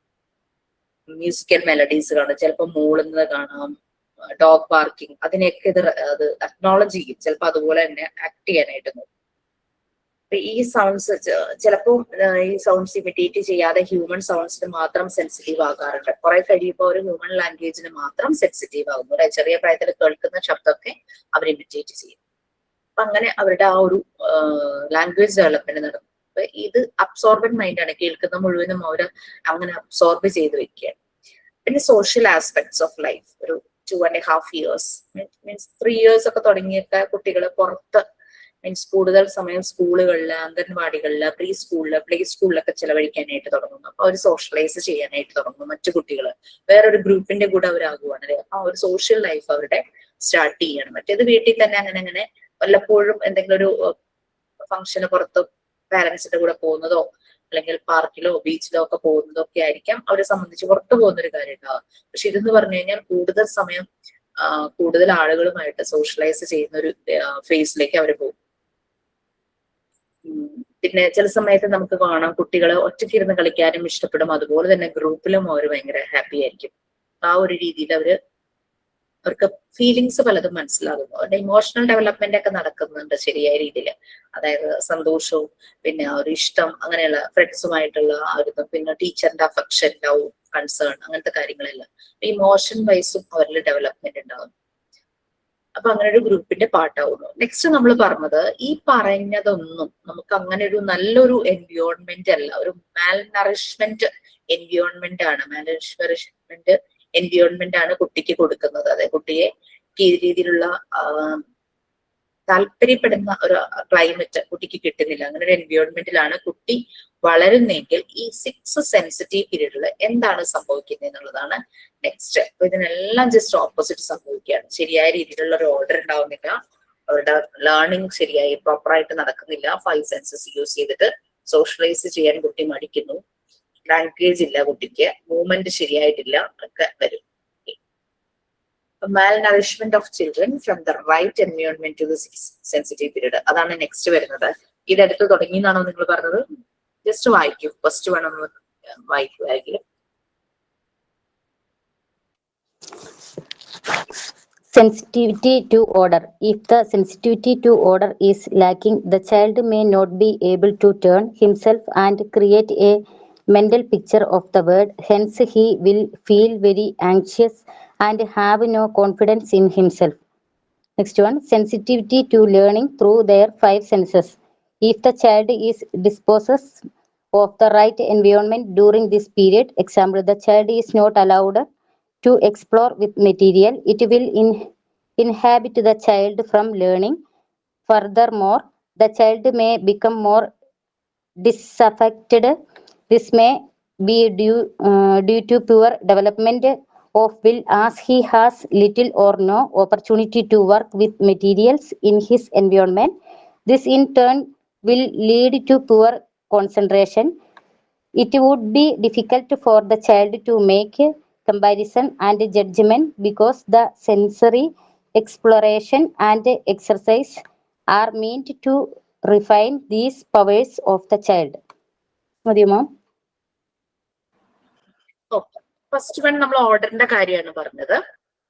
ഈ ഒരു സെൻസിറ്റിവിറ്റി ഓർഡർ അത് ലാക്കിംഗ് ആണെങ്കിൽ കുട്ടി പലപ്പോഴും ആ ഒരു കാണുന്ന കാര്യങ്ങളൊന്നും അതിന്റെ ഒരു മെന്റൽ ഇമേജ് ഒന്നും കുട്ടിയുടെ മനസ്സിൽ ഉണ്ടാവില്ല. അപ്പൊ അതിനനുസരിച്ച് അതിനൊന്നും ചെയ്യാനായിട്ട് പറ്റില്ല. ഇപ്പൊ ഷൂ ഊരാനോ, ഷൂ ഊരി ഒരു പ്ലേസിൽ വെക്കാനോ, അല്ലെങ്കിൽ അവൻ ഒരു സ്പൂൺ എടുത്തു അതെവിടെ തിരിച്ചു വെക്കണം, ഗ്ലാസ് എടുക്കുമ്പോ എങ്ങനെ എടുക്കണം, ഇതങ്ങനെ അങ്ങനെ ഒന്നും കുട്ടിക്ക് ഉണ്ടാവില്ല. ആ രീതിയിൽ അതിനൊന്നും സമ്മതിക്കാത്ത ഒരു അറ്റ്മോസ്ഫിയറിലാണ് കുട്ടി വളരുന്നെങ്കിൽ എല്ലാം ഫീഡ് ചെയ്യുന്നു, വാലി വെച്ച് കൊടുക്കുന്നു, തന്നെ ഗ്ലാസ് പിടിക്കാൻ കൊടുക്കുന്നില്ല, സ്പൂൺ കൈ കൊടുക്കുന്നില്ല, അല്ലെങ്കിൽ ഷൂ ഒക്കെ നിർബന്ധപൂർവ്വം വേറൊരാൾ ഇട്ട് കൊടുക്കുന്നു, വേറൊരാൾ തന്നെ അഴിച്ചു മാറ്റുന്നു, ഡ്രസ്സ് ചെയ്യിക്കുന്നു. അങ്ങനെ ഒരു രീതിയിലും ഒരു കാര്യങ്ങളും കുട്ടിക്ക് മനസ്സിലാകുന്നില്ല. എങ്ങനെ ഇത് ഡ്രസ് ചെയ്യണം, അൺഡ്രസ് ചെയ്യണം, ഷൂ എങ്ങനെ ഊരണം, എങ്ങനെ ഇടണം, പിന്നെ വെള്ളം കുടിക്കാനായിട്ട് ഗ്ലാസ് ഹോൾഡ് ചെയ്യുക, അങ്ങനെ ഒന്നും ഒരു കാര്യങ്ങളും കുട്ടിയുടെ അതിനകത്ത് സിസ്റ്റമാറ്റിക് ഒരു ഓർഡർ ആയിട്ട് വരുന്നില്ല. അപ്പൊ അങ്ങനെ രീതിയിൽ വളർത്തുവാണെങ്കിൽ കുട്ടിക്ക് ആ ഒരു മെന്റൽ പിക്ചർ ഒന്നും അതിന്റെ മനസ്സിൽ വരില്ല. വൺസ് അത് എന്തെങ്കിലും ചെയ്യാൻ തുടങ്ങുമ്പോഴാണ് ഇതിന്റെ ഉള്ളിൽ അതിന്റെ റിഫ്ലക്ഷൻസ് നിറയുണ്ടാവുന്നത്. അതിനനുസരിച്ചായിരിക്കും നെക്സ്റ്റ് ഓരോ കാര്യങ്ങളും ചെയ്തു പോകുന്നത്. വൺസ് ഗ്ലാസ് പിടിച്ചപ്പോ താഴെ വീണു, അപ്പൊ പ്രോപ്പറായിട്ട് ഹോൾഡ് ചെയ്യാൻ പറ്റാത്തതാണ് മനസ്സിലായി. പിന്നെ അവര് ഗ്ലാസ് പോകാത്ത രീതിയിൽ ഹോൾഡ് ചെയ്യാൻ തുടങ്ങും. പക്ഷെ ഇങ്ങനെ ഒരു അവസരം കുട്ടിക്ക് അവിടെ കിട്ടുന്നില്ലെങ്കിൽ അവന്റെ ഗ്ലാസ് പിടിക്കാനോ സ്പൂൺ പിടിക്കാനോ പോലും പറ്റാത്ത രീതിയിൽ ആയി മാറും. നെക്സ്റ്റ് 5 സെൻസസ് യൂസ് ചെയ്തിട്ട് ലേൺ ചെയ്യുന്നതിന്റെ പറഞ്ഞു. നമ്മള് കുട്ടിയെ ഇങ്ങനെ പിടിച്ചു വെച്ചിരിക്കുക, പുറത്തേക്ക് വിടുന്നില്ല. കുട്ടിക്ക് ഒരു അവസരങ്ങളും ഇല്ല, ഒന്നും കേൾക്കാനോ കാണാനോ ഒന്നും എടുത്തു നോക്കാനോ പിടിച്ചു നോക്കാനോ തൊട്ട് നോക്കാനോ ആ രീതിയിലുള്ള ഒരു അവസരങ്ങളും കിട്ടുന്നില്ല. അപ്പൊ കുട്ടിക്ക് ഒരു ആക്ടിവിറ്റിയും വരുന്നില്ല അവിടെ. കുട്ടിയെ ഇങ്ങനെ വീടിനകത്ത് തന്നെ ഇങ്ങനെ അടച്ചു വെച്ച് ഇങ്ങനെ വളർത്തുവാണ്, ഒന്നും കൊടുക്കുന്നില്ല. ഈവൻ ടോയ്സ് ഒക്കെ ചിലർ വച്ച് കഴിഞ്ഞാൽ അത് അവൻ കേടാക്കുന്നു പറഞ്ഞിട്ട് ഷെൽഫിലായിരിക്കും ഇരിക്കുക. അങ്ങനെയുള്ള രീതിയിൽ ഒരു ഓപ്പർച്യൂണിറ്റീസും കിട്ടാതെ വരുമ്പോ ആ ഒരു 5 സെൻസസ് യൂസ് ചെയ്തുള്ള ലേണിംഗ് കുട്ടിക്ക് ഇല്ലാണ്ടാവും. അപ്പൊ അതിന്റെ ആ ഒരു സെൻസറി എക്സ്പ്ലറേഷനും ഒക്കെ വളരെ കുറഞ്ഞു വരുന്നു. അത് കുട്ടിയുടെ ആ ഒരു കാര്യങ്ങൾ മനസ്സിലാക്കാനുള്ള പവറിനെ ഡീഗ്രേഡ് ചെയ്യും, അതിനെ നല്ലപോലെ ഫൈൻ ആക്കുന്നില്ല. Okay, next sensitivity to small objects. Sensitivity to small objects. The lack of the right environment for this sensitivity may demoralize the curiosity of the child in discovering new things. It will make him less observant of his environment and therefore affect his learning. The child might become very passive. Small details usually have a great impact towards the overall results. Yes, ഇപ്പൊ small ഒബ്ജക്ട്സിനോടുള്ള sensitivity നമ്മൾ നേരത്തെ പറഞ്ഞു, നല്ലൊരു എൻവയോൺമെന്റിലാണെങ്കിൽ കുട്ടിയുടെ concentration, power of attention ഇതെല്ലാം കൂടും. അപ്പൊ അങ്ങനെ ആ സ്മോൾ ഡീറ്റെയിൽസ് അത്രത്തോളം ഒരു ഇമ്പാക്ട് ഉണ്ടാക്കുന്നുണ്ട്. ആ ഒരു കോഗ്നിറ്റീവ് ഡെവലപ്മെന്റ്, ഇന്റലക്ച്വൽ ഡെവലപ്മെന്റ് അത്രയും ഇമ്പാക്ട് ഉണ്ടാക്കുന്നുണ്ട്. പക്ഷെ അങ്ങനെ ഒരു എൻവയോൺമെന്റ് അല്ലെങ്കിൽ പലപ്പോഴും ക്യൂരിയോസിറ്റി ഉണ്ടാവില്ല കുട്ടിക്ക്. കുട്ടി ഒന്നും അറിയാനായിട്ട് താല്പര്യപ്പെടുന്നില്ല. അങ്ങനെ ഒരു ക്യൂരിയോസിറ്റി ഉണ്ടാവില്ല, കാരണം അതിനുള്ള അവസരങ്ങൾ കുട്ടിക്ക് നിഷേധിക്കപ്പെടുവാണല്ലോ. അപ്പൊ അങ്ങനെ ഉള്ള ആ ഒരു കോൺസെൻട്രേഷനും പവർ ഓഫ് അറ്റൻഷനും അതെല്ലാം ഭയങ്കരമായിട്ട് കുറയുമ്പം നെക്സ്റ്റ് സ്റ്റേജിലേക്ക്, അടുത്ത ഏജിലേക്ക് പോകുമ്പോൾ കുട്ടി ഭയങ്കര ലോ ആയിരിക്കും ചിലപ്പോ അങ്ങനെയുള്ള കാര്യങ്ങളിൽ. ലേണിങ്ങിനെയൊക്കെ അഫക്ട് ചെയ്യും. ഒരു പാസീവ് ലേണറായി മാറുന്നത്. ശരിക്കും കുട്ടികൾ ആക്റ്റീവ് ലേണേഴ്സ് ആയിട്ട് മാറുകയാണ് വേണ്ടത്. അവരിങ്ങനെ ഒന്നിലും പെടാതെ ഇങ്ങനെ ഇരിക്കും. വേറെ നല്ല ആക്റ്റീവ് ആയിട്ടുള്ള കുട്ടികൾ കാര്യങ്ങൾ ചെയ്യും. ഈ കുട്ടികൾ ഇങ്ങനെ ഒരു സൈഡിൽ ഒന്നിനും പെടാതെ ഒരു സ്ലീപ്പി മൂഡ്, അത് ആ രീതിയിലിരിക്കും. Next, sensitive to coordination of movements. Sensitivity to coordination of movements. Walking for miles and climbing up and down the staircase has the purpose of advancing his movements. Providing the right environment for this sensitivity is important because children are continuously developing their gross and fine motor skills. The need to develop balance and agility are important in his self-concept. Thank you. Coordination of movements ആയിരുന്നു. Walking four miles, അല്ലെ, നല്ലപോലെ നടക്കണം അല്ലെ. കുട്ടികളെ എടുക്കരുത്, അവര് നടക്കട്ടെ എന്നിങ്ങനെ പ്രായമായ ആൾക്കാർ പറയും. എടുത്തോണ്ടിരിക്കുന്ന അവര് വളരില്ല എന്ന് പറയും. അതൊക്കെ ഇതിന്റെ കാരണം തന്നെയാണ്. അവരുടെ ബോഡി മൂവ് ചെയ്യണം, അവരുടെ മസിൽസ് ഡെവലപ്പ് ചെയ്യണം, ആ ഒരു കോർഡിനേഷൻ കിട്ടണം അവരുടെ ബോഡിക്ക്. ശരിക്കും ആ ഒരു പ്രായമായിട്ട് നല്ല രീതിയിൽ നടക്കാത്ത കുട്ടികളെ പലപ്പോഴും കാണാറുണ്ട്. പിന്നെ എന്നിട്ട് അവരെ പിന്നെ ഡോക്ടറെ അടുത്ത് കൊണ്ടുപോകും. പിന്നെ ഡോക്ടർ കുറെ എക്സസൈസ് ചെയ്യിക്കും. ഞങ്ങളുടെ വീടിനടുത്തുണ്ടായിരുന്ന ഒരു കുട്ടിയെ പോലെ തന്നെ 4 വയസ്സായിട്ട് ആ കുട്ടിയുടെ നടത്തം ശരിയായിട്ടില്ല. ലൈക്ക് ഇങ്ങനെ പാദം ഇങ്ങനെ ഒരു സൈഡിലേക്ക് ഇരിക്കും. പക്ഷെ നമുക്ക് ചില സമയത്ത് പാരന്റ്സിനെ കൺവിൻസ് ചെയ്യാൻ ഭയങ്കര പാടാണ്, അവർക്ക് അത്ര ഇഷ്ടപ്പെടില്ല. അപ്പം അങ്ങനെ പാദം ഇങ്ങനെ സ്ട്രെയിറ്റ് ഇരിക്കണതിന് പകരം ഇങ്ങനെ സൈഡിലേക്ക് തിരിഞ്ഞായിരിക്കുന്നത്, ലെഫ്റ്റിലേക്കും റൈറ്റിലേക്കും തിരിഞ്ഞിരിക്കുക. അങ്ങനെ വന്നപ്പോ എന്റെ അമ്മ പറഞ്ഞു, പ്രായമായവര് കുറെ കൂടെ ഇടപെടുമല്ലോ, എന്താ പറയാ, സൈക്കിള് വാങ്ങിച്ചു കൊടുക്കുക, മോളുടെ നടത്തത്തിന് എന്തോ ഒരു പ്രശ്നമുണ്ട്, സൈക്കിള് ചവിട്ടുമ്പോ ആ പാദം അങ്ങ് ശരിയാവും അമ്മ പറഞ്ഞു. അവർക്ക് ഭയങ്കര ദേഷ്യം വന്നുകൊണ്ട് എന്നോട് പറഞ്ഞു, ജിഷയുടെ അമ്മ ഇങ്ങനെ പറഞ്ഞു, അങ്ങനെ അവർക്ക് കുഴപ്പമൊന്നുമില്ല, അങ്ങനെ ഇങ്ങനെ പറഞ്ഞു. പക്ഷെ പിന്നീട് അവര് ഡോക്ടറെ കാണിച്ചപ്പോ ഡോക്ടർ സജസ്റ്റ് ചെയ്തത് സൈക്കിള് വാങ്ങിച്ചു കൊടുക്കാനായിരുന്നു. അങ്ങനെ പിന്നെ ആ മോൾക്ക് 20 years എങ്ങാണ്ടായിട്ടുണ്ട് ആ കുട്ടി. ആ ഒരു 4 വയസ്സായിട്ട് ആ കുട്ടിയുടെ പാദം ഇങ്ങനെ തിരിഞ്ഞിരിക്കുന്ന കണ്ടുകൊണ്ട് ഇങ്ങനെ അമ്മ പറഞ്ഞതായിരുന്നു. അപ്പൊ ആ സമയത്ത് നമ്മളുടെ ആ ഇത് കറക്റ്റ് ആകുവാണെങ്കിൽ അത് കുറേ പ്രായമായി കഴിഞ്ഞാൽ മാറ്റാൻ ഭയങ്കര പാടാണ്. നമ്മളിപ്പം പലരുടെയും ഡിഫോമിറ്റീസ് കാണുന്നുണ്ട്. അപ്പൊ ആ ഒരു ചെറുപ്രായത്തിൽ നല്ല രീതിയിലുള്ള ഇന്റർവെൻഷൻ കൊടുക്കുവാണെങ്കിൽ ചിലപ്പോൾ നമുക്ക് പെട്ടെന്ന് തന്നെ അത് മാറ്റിയെടുക്കാൻ പറ്റും. കാരണം അവരുടെ ബോഡി അത്രയും ഇങ്ങനെ ഫ്ലെക്സിബിൾ ആ ഒരു എന്താ പറയാ, ഒരു റബ്ബർ പോലെയൊക്കെ നമുക്കിങ്ങനെ ഡിഫോമിറ്റീസിനെ ഫോം ആക്കാനായിട്ട് എളുപ്പമായിരിക്കും. പക്ഷെ പ്രായമായി കഴിഞ്ഞു കഴിഞ്ഞാൽ അത് പാടാണ്. Next, sensitivity to language. Sensitivity to language. If a child is not exposed regularly to language during this period of time, his language will be irrevocably damaged. He will become less sensitive to the sounds of his language and would have the difficult time learning the structure of his language. Children will also become less confident and may develop low self-concept due to his inefficiency to express himself. So ലാംഗ്വേജിനുള്ള sensitivity നമുക്കറിയാം. ചില കുട്ടികൾ ഭയങ്കരമായിട്ട് സംസാരിക്കുന്നത് നമ്മൾ കേട്ടിട്ടുണ്ട്. അവരുടെ വീട്ടിലെ ഒരു സാഹചര്യം അങ്ങനെയായിരിക്കും. കുറെ ആളുകൾ ഉണ്ടെങ്കിൽ അല്ലെങ്കിൽ അവർ സംസാരിച്ചു കൊണ്ടിരിക്കുവാണെങ്കിൽ നല്ലതായിട്ട് അവർ സംസാരിക്കും. അതേസമയം അങ്ങനെ അല്ലാത്ത കുട്ടികൾ ഇച്ചിരി പാടായിരിക്കും കേട്ടോ. കാരണം എന്ന് വെച്ചാൽ ഞാൻ ഒരു തൃപ്പൂണിത്തുറ ഒരു വീട്ടിൽ ഞാൻ വാടകയ്ക്ക് താമസിക്കുമ്പോൾ മോൾക്ക് അന്ന് ഏകദേശം 2 വയസ്സാവാറായിട്ടുണ്ടായിരുന്നു. അപ്പൊ 2 വയസ്സ് കഴിഞ്ഞു, ഒരു 3 വയസ്സാവാറായിട്ടുണ്ട്. അപ്പൊ അവിടെ നമ്മുടെ ഹൗസ് ഓണറുടെ ഒരു കുട്ടി ഉണ്ടായിരുന്നു. മോളെക്കാളും 10 months ഏജ് കൂടുതലുള്ള കുട്ടിയാണ്. പക്ഷെ ആ കുട്ടിയുടെ ലാംഗ്വേജ് പ്രോപ്പർ ആയിരുന്നില്ല. കാരണം അച്ഛനും അമ്മയും വർക്കിംഗ് ആയിരുന്നു. പിന്നെ ഒരു പ്രായമായ ഒരു അമ്മൂമ്മയും ഉണ്ടായിരുന്നു, ഒരു മെയ്ഡും ഉണ്ടായിരുന്നു. കുട്ടി പകല് വീട്ടിലുള്ള സമയത്ത് ഈ അമ്മൂമ്മയും മെയ്ഡും ഒന്നും കാര്യമായി സംസാരിക്കില്ല. ഈ മെയ്ഡ് എന്ന് പറഞ്ഞു കഴിഞ്ഞാൽ ശരിക്കും മലയാളമല്ല സംസാരിക്കുന്നത്. അവര് വേറൊരു കമ്മ്യൂണിറ്റി പെട്ടത് കാരണം അവരുടെ ലാംഗ്വേജിന്റെ ഒരു ഇൻഫ്ലുവൻസ് മലയാളത്തിൽ വരുമായിരുന്നു. അതിന് അവർ പറയണത് ക്ലിയർ അല്ലായിരുന്നു. കുട്ടിയുടെ ലാംഗ്വേജ് ഭയങ്കര ഡീഫോർമേഷൻ ഉള്ള ലാംഗ്വേജ് ആയിരുന്നു. അപ്പൊ അങ്ങനെ അത് ശരിയായിട്ടേണ്ടല്ല. ശരിക്കും 4 വയസ്സൊക്കെ ആയിട്ട് ആ കുട്ടി പ്രോപ്പറായിട്ട് സംസാരിക്കുന്നുണ്ടായിരുന്നു. പിന്നെ സ്കൂളിലൊക്കെ പോയി തുടങ്ങിയപ്പോഴാണ് അതിന് മാറ്റങ്ങൾ വന്നു തുടങ്ങിയത്, ശരിയായിട്ടുള്ള മാറ്റം വന്നു തുടങ്ങി. ഓക്കെ, അപ്പൊ അങ്ങനെ ആ ഒരു ലാംഗ്വേജ് അത് ശരിക്കും അത് ജീവിക്കുന്ന ആ ഒരു ആളുകൾ ആ കുട്ടിയോട് സംസാരിക്കുന്നതനുസരിച്ചും, കുഞ്ഞു പ്രായത്തിലേ ഇങ്ങനെ കണ്ടിട്ടില്ലേ ചിലര് കുട്ടികളോട് ഇങ്ങനെ കുറേ കാര്യങ്ങൾ പറയണം. അപ്പൊ നമ്മളിങ്ങനെ മനസ്സിൽ വിചാരിക്കും ഇത്രയും കാര്യങ്ങൾ പറഞ്ഞാൽ അതിന് മനസ്സിലാവും. പക്ഷെ കുട്ടി റെസ്പോണ്ട് ചെയ്യുന്ന കാണാം നമുക്ക്, ചിരിച്ചുകൊണ്ടോ അല്ലെങ്കിൽ എന്തൊക്കെയൊക്കെയോ പറയാൻ വേണ്ടിയിട്ടൊക്കെ. പിന്നെ പിന്നെ പിന്നെ അത് ഇങ്ങനെ കേട്ട് കേട്ട് കേട്ട് ഇമിറ്റേറ്റ് ചെയ്യാനായിട്ട് സ്റ്റാർട്ട് ചെയ്യും. എപ്പോഴും ഒരാളിങ്ങനെ സംസാരിച്ചുകൊണ്ടിരിക്കും. അപ്പൊ അങ്ങനെ അല്ലാത്തൊരു സാഹചര്യത്തിലാണെങ്കിൽ കുട്ടി സംസാരിക്കില്ല, ലെസ് കോൺഫിഡന്റ് ആയിരിക്കും. പലപ്പോഴും പറയുന്ന കാര്യങ്ങൾ പലതും ശരിയായി അർത്ഥത്തിലുള്ളതോ അങ്ങനെയൊന്നും ആവാനുള്ള ചാൻസ് ഉണ്ടാവില്ല. നല്ലപോലെ സംസാരിക്കുന്ന ഒരു പ്രായത്തില് നമ്മൾക്ക് ലാംഗ്വേജ് കൂടിയാണ് പലപ്പോഴും നമ്മുടെ ഇമോഷൻസ് അല്ലെങ്കിൽ നമ്മുടെ പല കാര്യങ്ങളും നമുക്ക് എക്സ്പ്രസ് ചെയ്യാനായിട്ട് പറ്റുന്നത്. വെള്ളം വേണം, നമ്മളിപ്പോ നന്നായി സംസാരിക്കും. എത്ര വയസ്സായി അശ്വതി? ഓക്ക് 1 വയസ്സായുള്ളൂ മാം. അമ്മാന്ന് വിളിക്കും, അച്ചാച്ചിന്ന് വിളിക്കും, അച്ചാമ്മേന്ന് വിളിച്ചോണ്ട് കിടക്കും, ബൗബൗന്ന് എല്ലാം പറയും. ഞങ്ങൾ അതുപോലെ സംസാരിക്കും. അച്ചാമ്മ അച്ചാച്ചനൊക്കെ നന്നായിട്ട് സംസാരിക്കും. അപ്പൊ മോളും അതുപോലെ തന്നെ സംസാരിക്കും.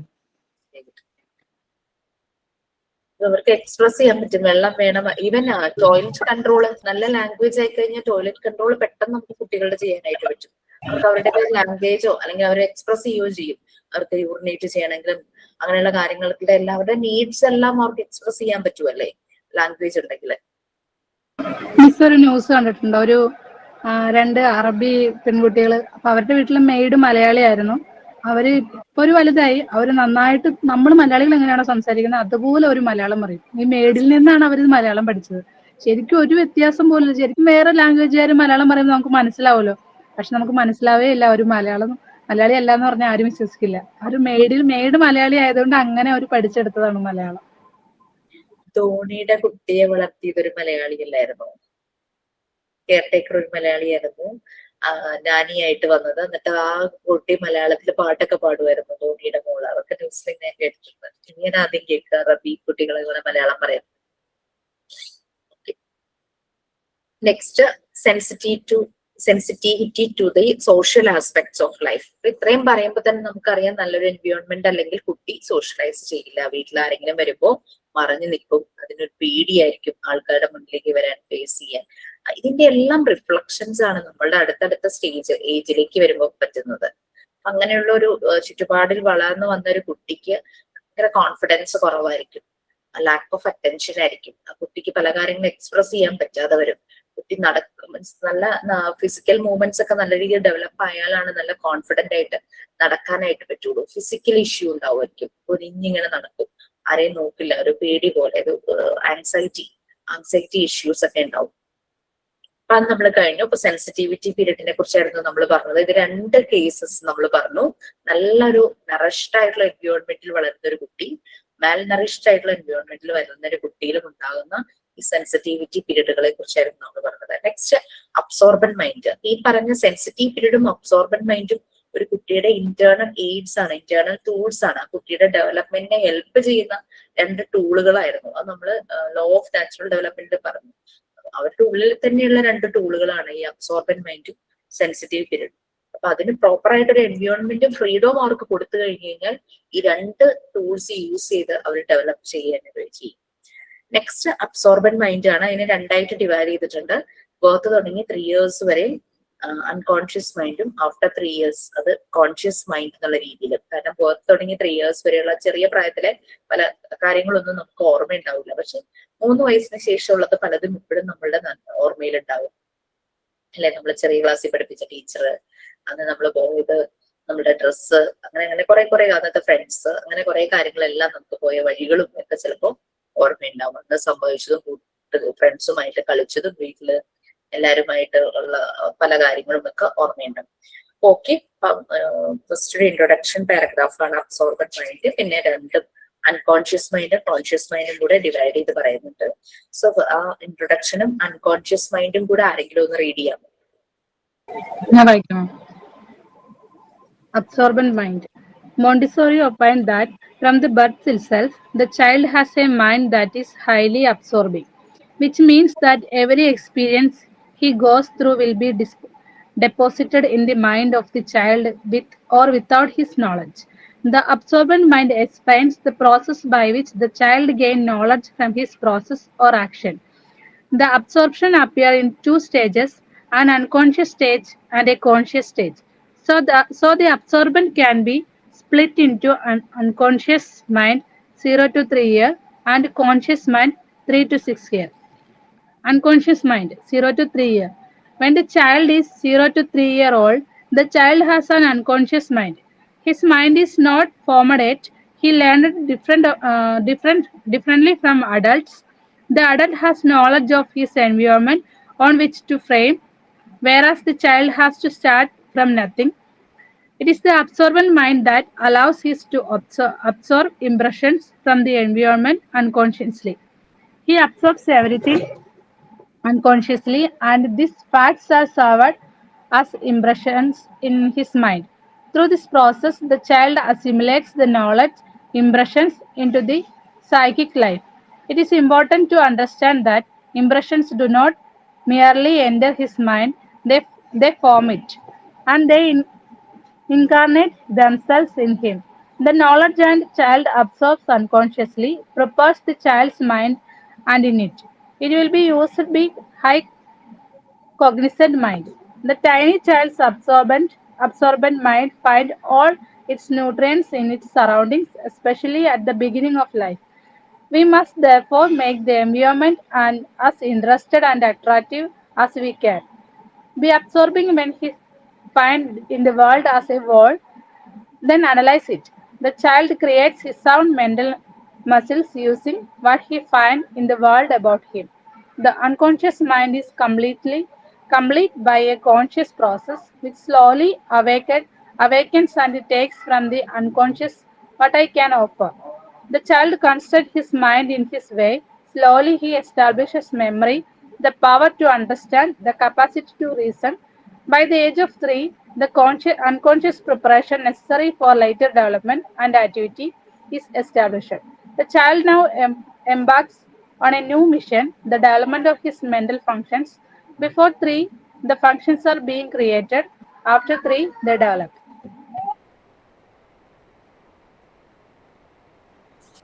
കുട്ടിയുടെ അബ്സോർബൻ മൈൻഡ് എന്ത് കണ്ടാലും അബ്സോർബ് ചെയ്ത് വെക്കും, അങ്ങനെ സ്റ്റോർ ചെയ്ത് വെക്കും. എന്തെല്ലാം എക്സ്പീരിയൻസസ്, എക്സസൈസസ് എന്തിലൂടെയൊക്കെയാണോ പോകുന്നത് അതിന്റെ റിഫ്ലക്ഷൻസ് ആയിരിക്കും പിന്നെ ചെയ്യുന്ന ഓരോ ആക്ടിവിറ്റീസ്. അവർക്ക് ആ ഒരു ഓർമ്മയുണ്ടാവും, ആ ഒരു ഓർമ്മയിൽ നിന്നാണ് ചെയ്യുന്നത്.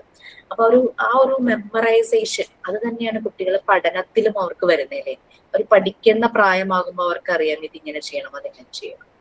അപ്പൊ അവിടെയാണ് ഒരു ടീച്ചറുടെ ഒരു സപ്പോർട്ട് വേണ്ടത്. കാരണം ടീച്ചർ അറിഞ്ഞിരിക്കണം കുട്ടിയുടെ മെന്റൽ റിഫ്ലക്ഷൻസ് ആണ് കുട്ടിയെ കൊണ്ട് ഫർദർ ഓരോ കാര്യങ്ങൾ ചെയ്യും.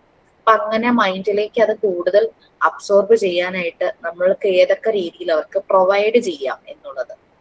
അതാണ് നമ്മള് സ്റ്റോറി റൈംസ് എല്ലാം നമ്മൾ എഴുതിയിട്ടുണ്ടായിരുന്നു അല്ലെ. നമ്മൾ എന്തിനായിരുന്നു ആ സ്റ്റോറി റൈംസ് എഴുതിയത്? റെക്കോർഡ് കംപ്ലീറ്റ് ചെയ്യാനല്ല. ശരിക്കും പറഞ്ഞു കഴിഞ്ഞാൽ കുട്ടികൾക്ക് അതെങ്ങനെ ആൽഫബറ്റ്സ് ഒരു റൈമിലൂടെ, നമ്പേഴ്സ് ഒരു റൈമിലൂടെ, ഹെൽത്തി ഹാബിറ്റ്സ് ഒരു റൈമിലൂടെ, കുട്ടികളിലെ മോറൽ വാല്യൂസ് ഒരു സ്റ്റോറിയിലൂടെ നമ്മൾ പ്രൊവൈഡ് ചെയ്തു. അല്ലാതെ അവർക്ക് ഇമ്പോസിഷൻ കൊടുത്തിട്ടോ പണിഷ്മെന്റ് കൊടുത്തിട്ടോ അങ്ങനെയൊന്നുമല്ല അവരെ നമ്മളിത് ചെയ്യിക്കുന്നത്. അവർക്ക് ആ മെമ്മറൈസേഷൻ വരും. അപ്പൊ അതായിരിക്കും അവർ പിന്നെ റിട്രീവ് ചെയ്ത് അത് പിന്നീട് അവർ ചെയ്യുന്നത്. അതുകൊണ്ടാണ് മറിയ മോണ്ടിസോറി പല മെറ്റീരിയൽസ് യൂസ് ചെയ്ത് കുട്ടിയിലേക്ക് ലേണിംഗ് കൊണ്ടുവന്നത്, സെൻസോറിയൽ എഡ്യൂക്കേഷൻ കൊണ്ടുവന്നതിന് കാരണം അതാണ്. ഞാൻ എല്ലാ ബാച്ചുകളിലും sandpaper letters and numbers നിങ്ങൾ ചെയ്യണം എന്ന് പറഞ്ഞു. അപ്പം ബുദ്ധിമുട്ടുകളായിരുന്നു പല കുട്ടികളും പറഞ്ഞത്. കട്ട് ചെയ്യാൻ പാടാണ്, സാൻഡ് പേപ്പർ കിട്ടാനില്ല, കാണാൻ അത്ര അട്രാക്റ്റീവ് അല്ല. ഗ്ലിറ്റർ പേപ്പർ ആകുമ്പോൾ നമുക്ക് കട്ട് ചെയ്യാൻ ഭയങ്കര എളുപ്പമാണ്, വളരെ അട്രാക്റ്റീവ് ആണെന്ന് പറഞ്ഞു. ബട്ട് നമുക്ക് റിസൾട്ട് കിട്ടില്ല എന്ന് തന്നെ ഞാൻ പറയുള്ളൂ ഗ്ലിറ്റർ പേപ്പർ യൂസ് ചെയ്താൽ. അത് മാത്രമല്ല, ഗ്ലിറ്റേഴ്സ് കുട്ടികളുടെ വിരലിലും നഖത്തിന്റെ ഇടയിൽ പോകും. അവർ കൈവിരലിൽ വായിൽ വെക്കുകയോ ഭക്ഷണം കഴിക്കുകയോ ഒക്കെ ചെയ്യുമ്പോഴൊക്കെ അത് വേറൊരു രീതിയിലുള്ള ബുദ്ധിമുട്ടുകൾ ഉണ്ടാകും. സാൻഡ് പേപ്പർ ലെറ്റേഴ്സ് എന്ന് പറയുമ്പോൾ ഇവരുടെ മസ്കുലാർ മെമ്മറി, ആ മസിൽ മെമ്മറിയാണ് ഡെവലപ്പ് ചെയ്യുന്നത്. അവരുടെ ബ്രെയിനിലേക്ക് ആ ഒരു ഇമേജ് അങ്ങ് പതിയുക. അവര് ആ സാൻഡ് പേപ്പറിലൂടെ ട്രേസ് ചെയ്യുമ്പോഴേക്കും ഒരു ലെറ്റർ അവർ ട്രേസ് ചെയ്യുമ്പോൾ ആ ഒരു ഇമേജ്, കാരണം ഒരു സ്റ്റിമുലേഷൻ ആണ് അവരുടെ ഫിംഗർ ടിപ്സിൽ കിട്ടുന്നത്. പല പല കാര്യങ്ങൾ അവരുടെ ഫൈൻ മോട്ടോർ സ്കിൽസ് ഡെവലപ്പ് ചെയ്യുന്നു. ആ സ്റ്റിമുലേഷൻ കൊണ്ട് ആ ഇമേജ് അവർ ശരിക്കും അക്ഷരങ്ങൾ എഴുതുക എന്നൊന്നും ആദ്യം പറയില്ല. എഴുതാൻ തുടങ്ങുമ്പോൾ ഞങ്ങൾ വരച്ചു എന്നേ പറയുള്ളൂ.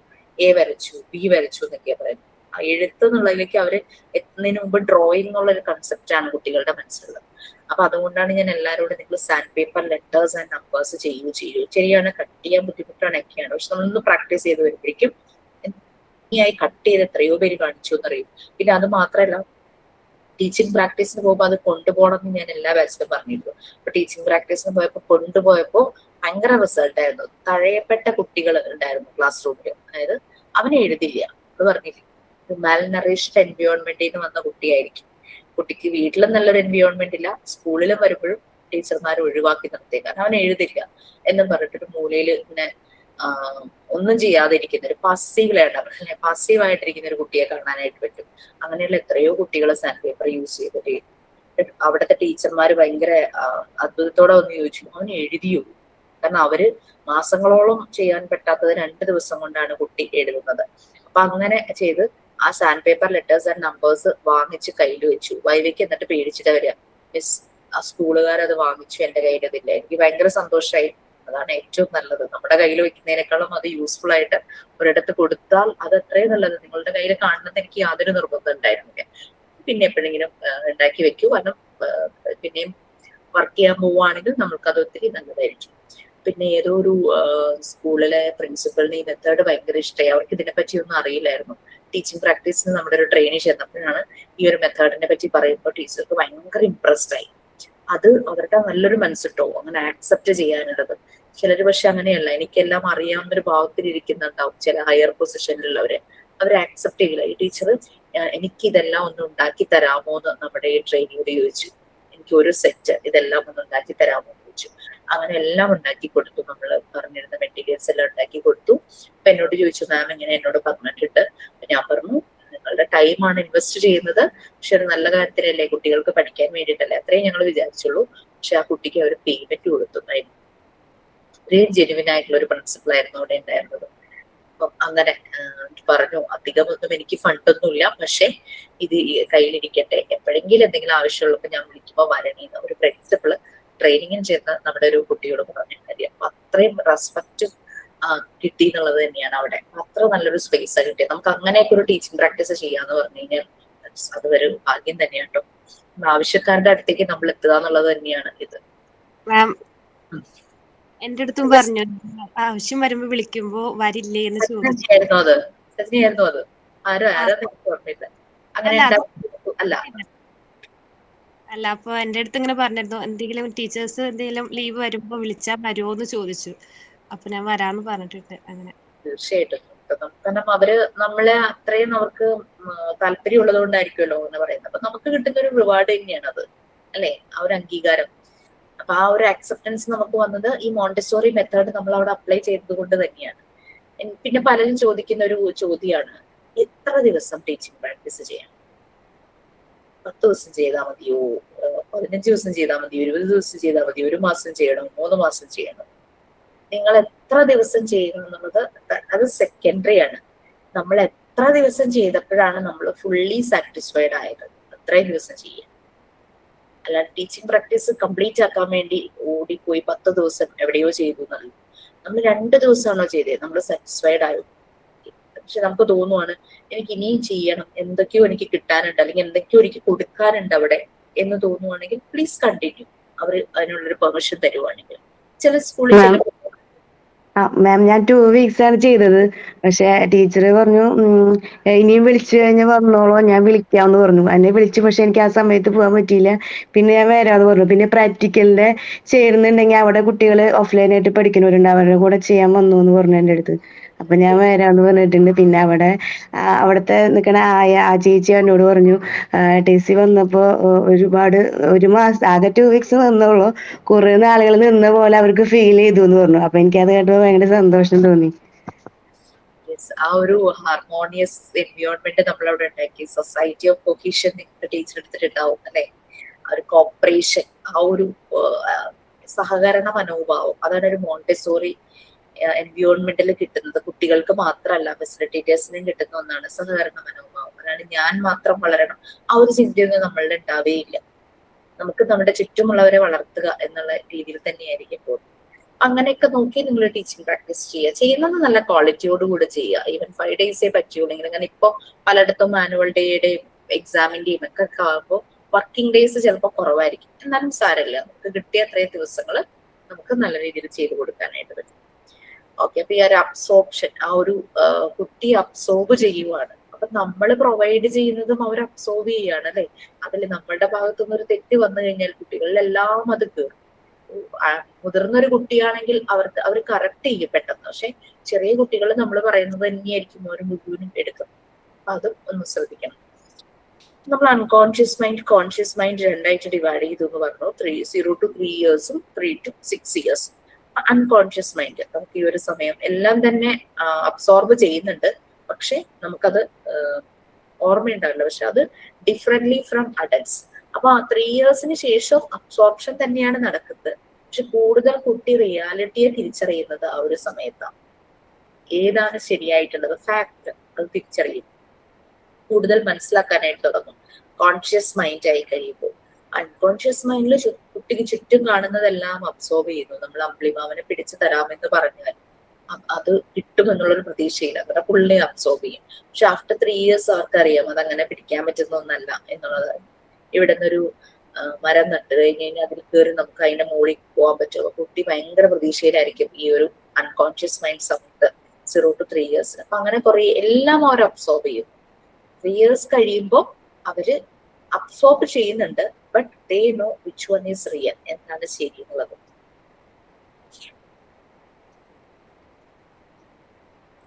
ഈ അബ്സോർബ് ചെയ്യുന്നതെല്ലാം ഇങ്ങനെ ഒരു മാർക്ക്, ഇംപ്രഷൻസ് ആയിട്ട് മൈൻഡിൽ ഉണ്ടാകും.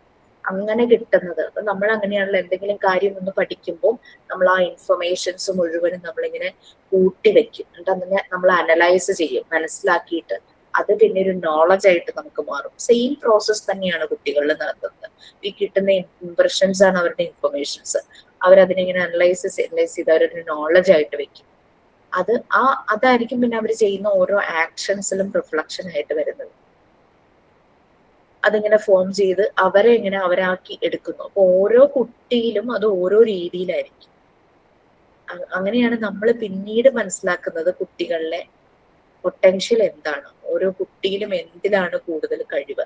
ചിലർ മാത്തമാറ്റിക്കൽ അനാലിസിസിലായിരിക്കും, ചിലർ ആർട്ടിസ്റ്റിക്കൽ വേയിലായിരിക്കും. ഇതെല്ലാം നമുക്ക് മനസ്സിലാക്കാനായിട്ട് പറ്റും. അങ്ങനെയാണ് സൈക്കോളജിസ്റ്റുകൾ കുറെ ചൈൽഡ് സൈക്കോമെട്രിക് അനാലിസിസ് ടെക്നിക്സ് കൊണ്ടുവന്നിട്ടുണ്ട്. അത് ചില ടെസ്റ്റുകളാണ്. ആ ടെസ്റ്റൊക്കെ കുട്ടികളെ കൊണ്ട് ചെയ്യിച്ചു കഴിഞ്ഞാൽ അവരുടെ IQ ലെവൽ മനസ്സിലാക്കാൻ പറ്റും. അവരുടെ പൊട്ടൻഷ്യൽ ഏതാണ്, അവരുടെ ആസ്പിരേഷൻ, അവരുടെ ഒരു ആപ്റ്റിറ്റ്യൂഡ്, അഭിരുചി എന്തിനാണ്, അതിലേക്ക് അവരെ തിരിച്ചുവിട്ട് അവരുടെ ജോബ് ഓപ്പർച്യൂണിറ്റി, അങ്ങനെ അവർ സക്സസ് ആകും ലൈഫില്. കുട്ടികളെങ്ങനെ നമ്മൾ അങ്ങനെ ചെയ്യിക്കുമ്പോൾ അങ്ങനെ അതൊക്കെ സയന്റിഫിക് ആയിട്ട് ചെയ്യാൻ പറ്റുന്ന കാര്യങ്ങളാണ്. കുട്ടികളുടെ ആ ഒരു അഭിരുചി, ആപ്റ്റിറ്റ്യൂഡ് മനസ്സിലാക്കി അവരതിലേക്ക് ഡയറക്റ്റ് ചെയ്ത് വിടുക എന്നുള്ളത്. അങ്ങനെ ചുറ്റുമുള്ള ഇതെല്ലാം ആ കുട്ടി അബ്സോർബ് ചെയ്യാണ്. നമ്മൾ ന്യൂട്രിയൻസ്, ഈവൻ ദോ നമ്മൾ കൊടുക്കുന്ന ചില പോസിറ്റീവ് തിങ്സ്, സ്നേഹം, ലവ്, കൺസേൺ, അഫെക്ഷൻ, ഇതെല്ലാം അവരുടെ ഉള്ളിൽ നിറയുകയാണ്. അപ്പൊ അവരും അതുപോലെ തന്നെ അത് എക്സ്പ്രസ് ചെയ്യാനായിട്ട് തുടങ്ങും. ഞാൻ കഴിഞ്ഞ ദിവസം ഒരു മൂവി കണ്ടു. ഞാൻ ഭയങ്കരമായിട്ട് ഹോണ്ടഡ് ആണ് ശരിക്കും പറഞ്ഞു കഴിഞ്ഞാൽ എന്റെ മൂവി. ഞാൻ ഒത്തിരി മിക്കപ്പോഴും മൂവീസ് പേഴ്സണലൈസ് ചെയ്യുന്ന ഒരാളാണ് ഞാൻ. നമ്മൾ ആ സ്ഥാനത്ത് നോക്കും, കുട്ടികളെ ആ സ്ഥാനത്ത് കാണും. കൂടുതൽ ഈ കുട്ടികളുമായിട്ട് ഇന്റർവെൻഷൻ ചെയ്യുന്നതുകൊണ്ടായിരിക്കാം, ചെറിയ കുട്ടികളുണ്ട് വലിയ കുട്ടികളുണ്ടല്ലോ. അപ്പൊ അങ്ങനെ ഇന്റർവെൻഷൻ ചെയ്യുന്നതുകൊണ്ടായിരിക്കും ഞാൻ പലപ്പോഴും കണക്ട് ചെയ്യും. അപ്പൊ മോളെപ്പോഴും ചോദിക്കും, അമ്മ എന്തിനാ എത്ര പേഴ്സണലൈസ് ചെയ്യുന്നേ, മൂവി ആയിട്ട് തന്നെ കണ്ടാൽ പോലെ. പക്ഷെ എനിക്കത് പറ്റില്ല. അങ്ങനെ ആ മൂവി കണ്ട് എനിക്ക് ഭയങ്കര വിഷമമായ ഒരു മൂവിയാണ് വലതു ദിവസത്തെ കള്ളൻ. അതിലെ different faces of different types of parenting ആണ് കാണിക്കുന്നത്. അപ്പൊ ഒരു പാരന്റിങ് ഒരു കുട്ടിയെ എങ്ങനെ മാറ്റുന്നു എന്നുള്ളതാണ് അതിനകത്ത് വരുന്നത്. ഇപ്പൊ ശരിയായ പാരന്റിങ്ങും ശരിയല്ലാത്ത പാരന്റിങ്ങും കുട്ടികളിൽ ഉണ്ടാകുന്ന മാറ്റങ്ങൾ അതിൽ കാണുന്നത് ഭയങ്കരമായിട്ടൊരു വിഷമം തോന്നിയ ഒരു മൂവിയായിരുന്നു. സീരിയസ് മൂവിയാ, എന്റർടൈനർ ഒന്നുമില്ല. ഞാൻ ആലോചിക്കും സിനിമ എന്നൊക്കെ പറയുമ്പോ എന്റർടൈനർ അല്ലേ ആവട്ടെ, ഇങ്ങനെ ആളുകളെ ഇങ്ങനെ കീറി മുറിച്ച് തിയേറ്ററിൽ നിന്ന് പറഞ്ഞു വിടുന്ന എന്തിനാന്നൊക്കെ ഞാൻ ഇങ്ങനെ ആലോചിച്ചു. ഞാൻ പണ്ട് കണ്ടൊരു മൂവിയായിരുന്നു എലവീഴാപ്പൂച്ചിറ. ഞാൻ ഈ സ്ഥലം കാണണം എന്ന് എനിക്ക് ഭയങ്കര ആഗ്രഹം ഉണ്ടായിരുന്നു.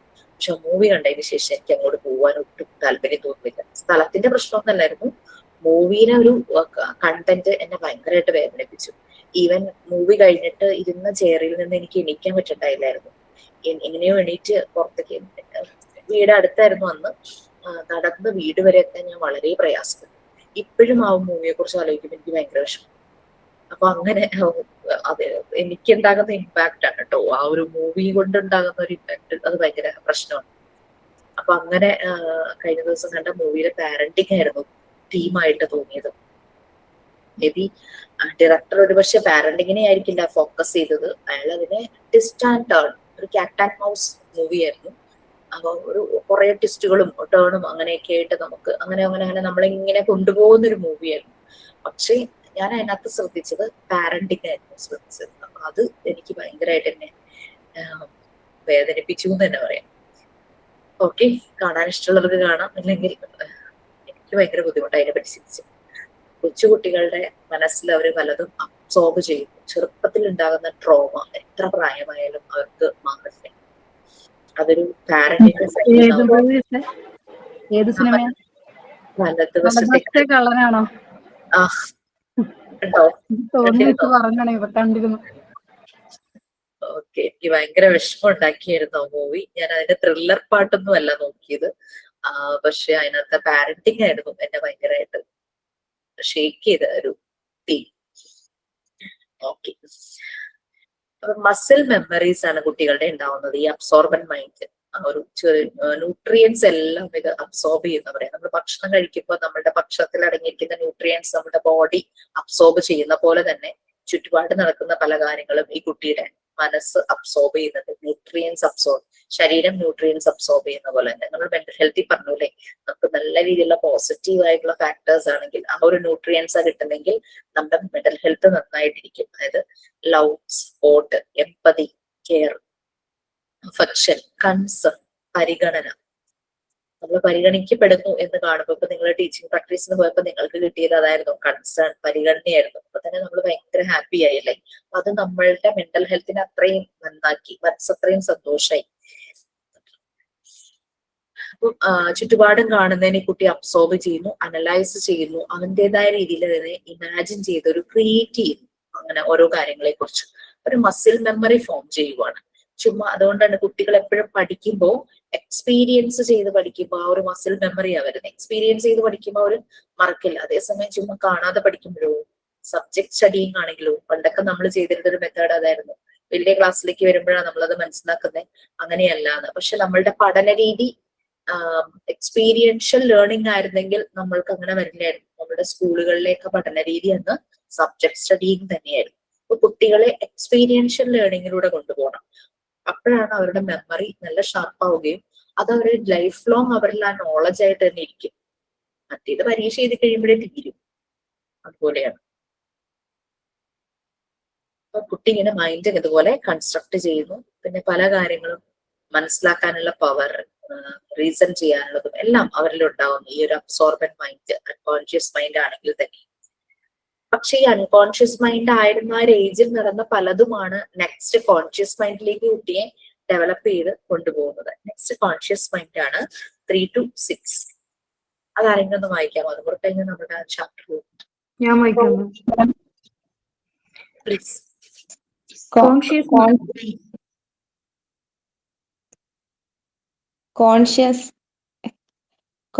mind 3 to 6 years.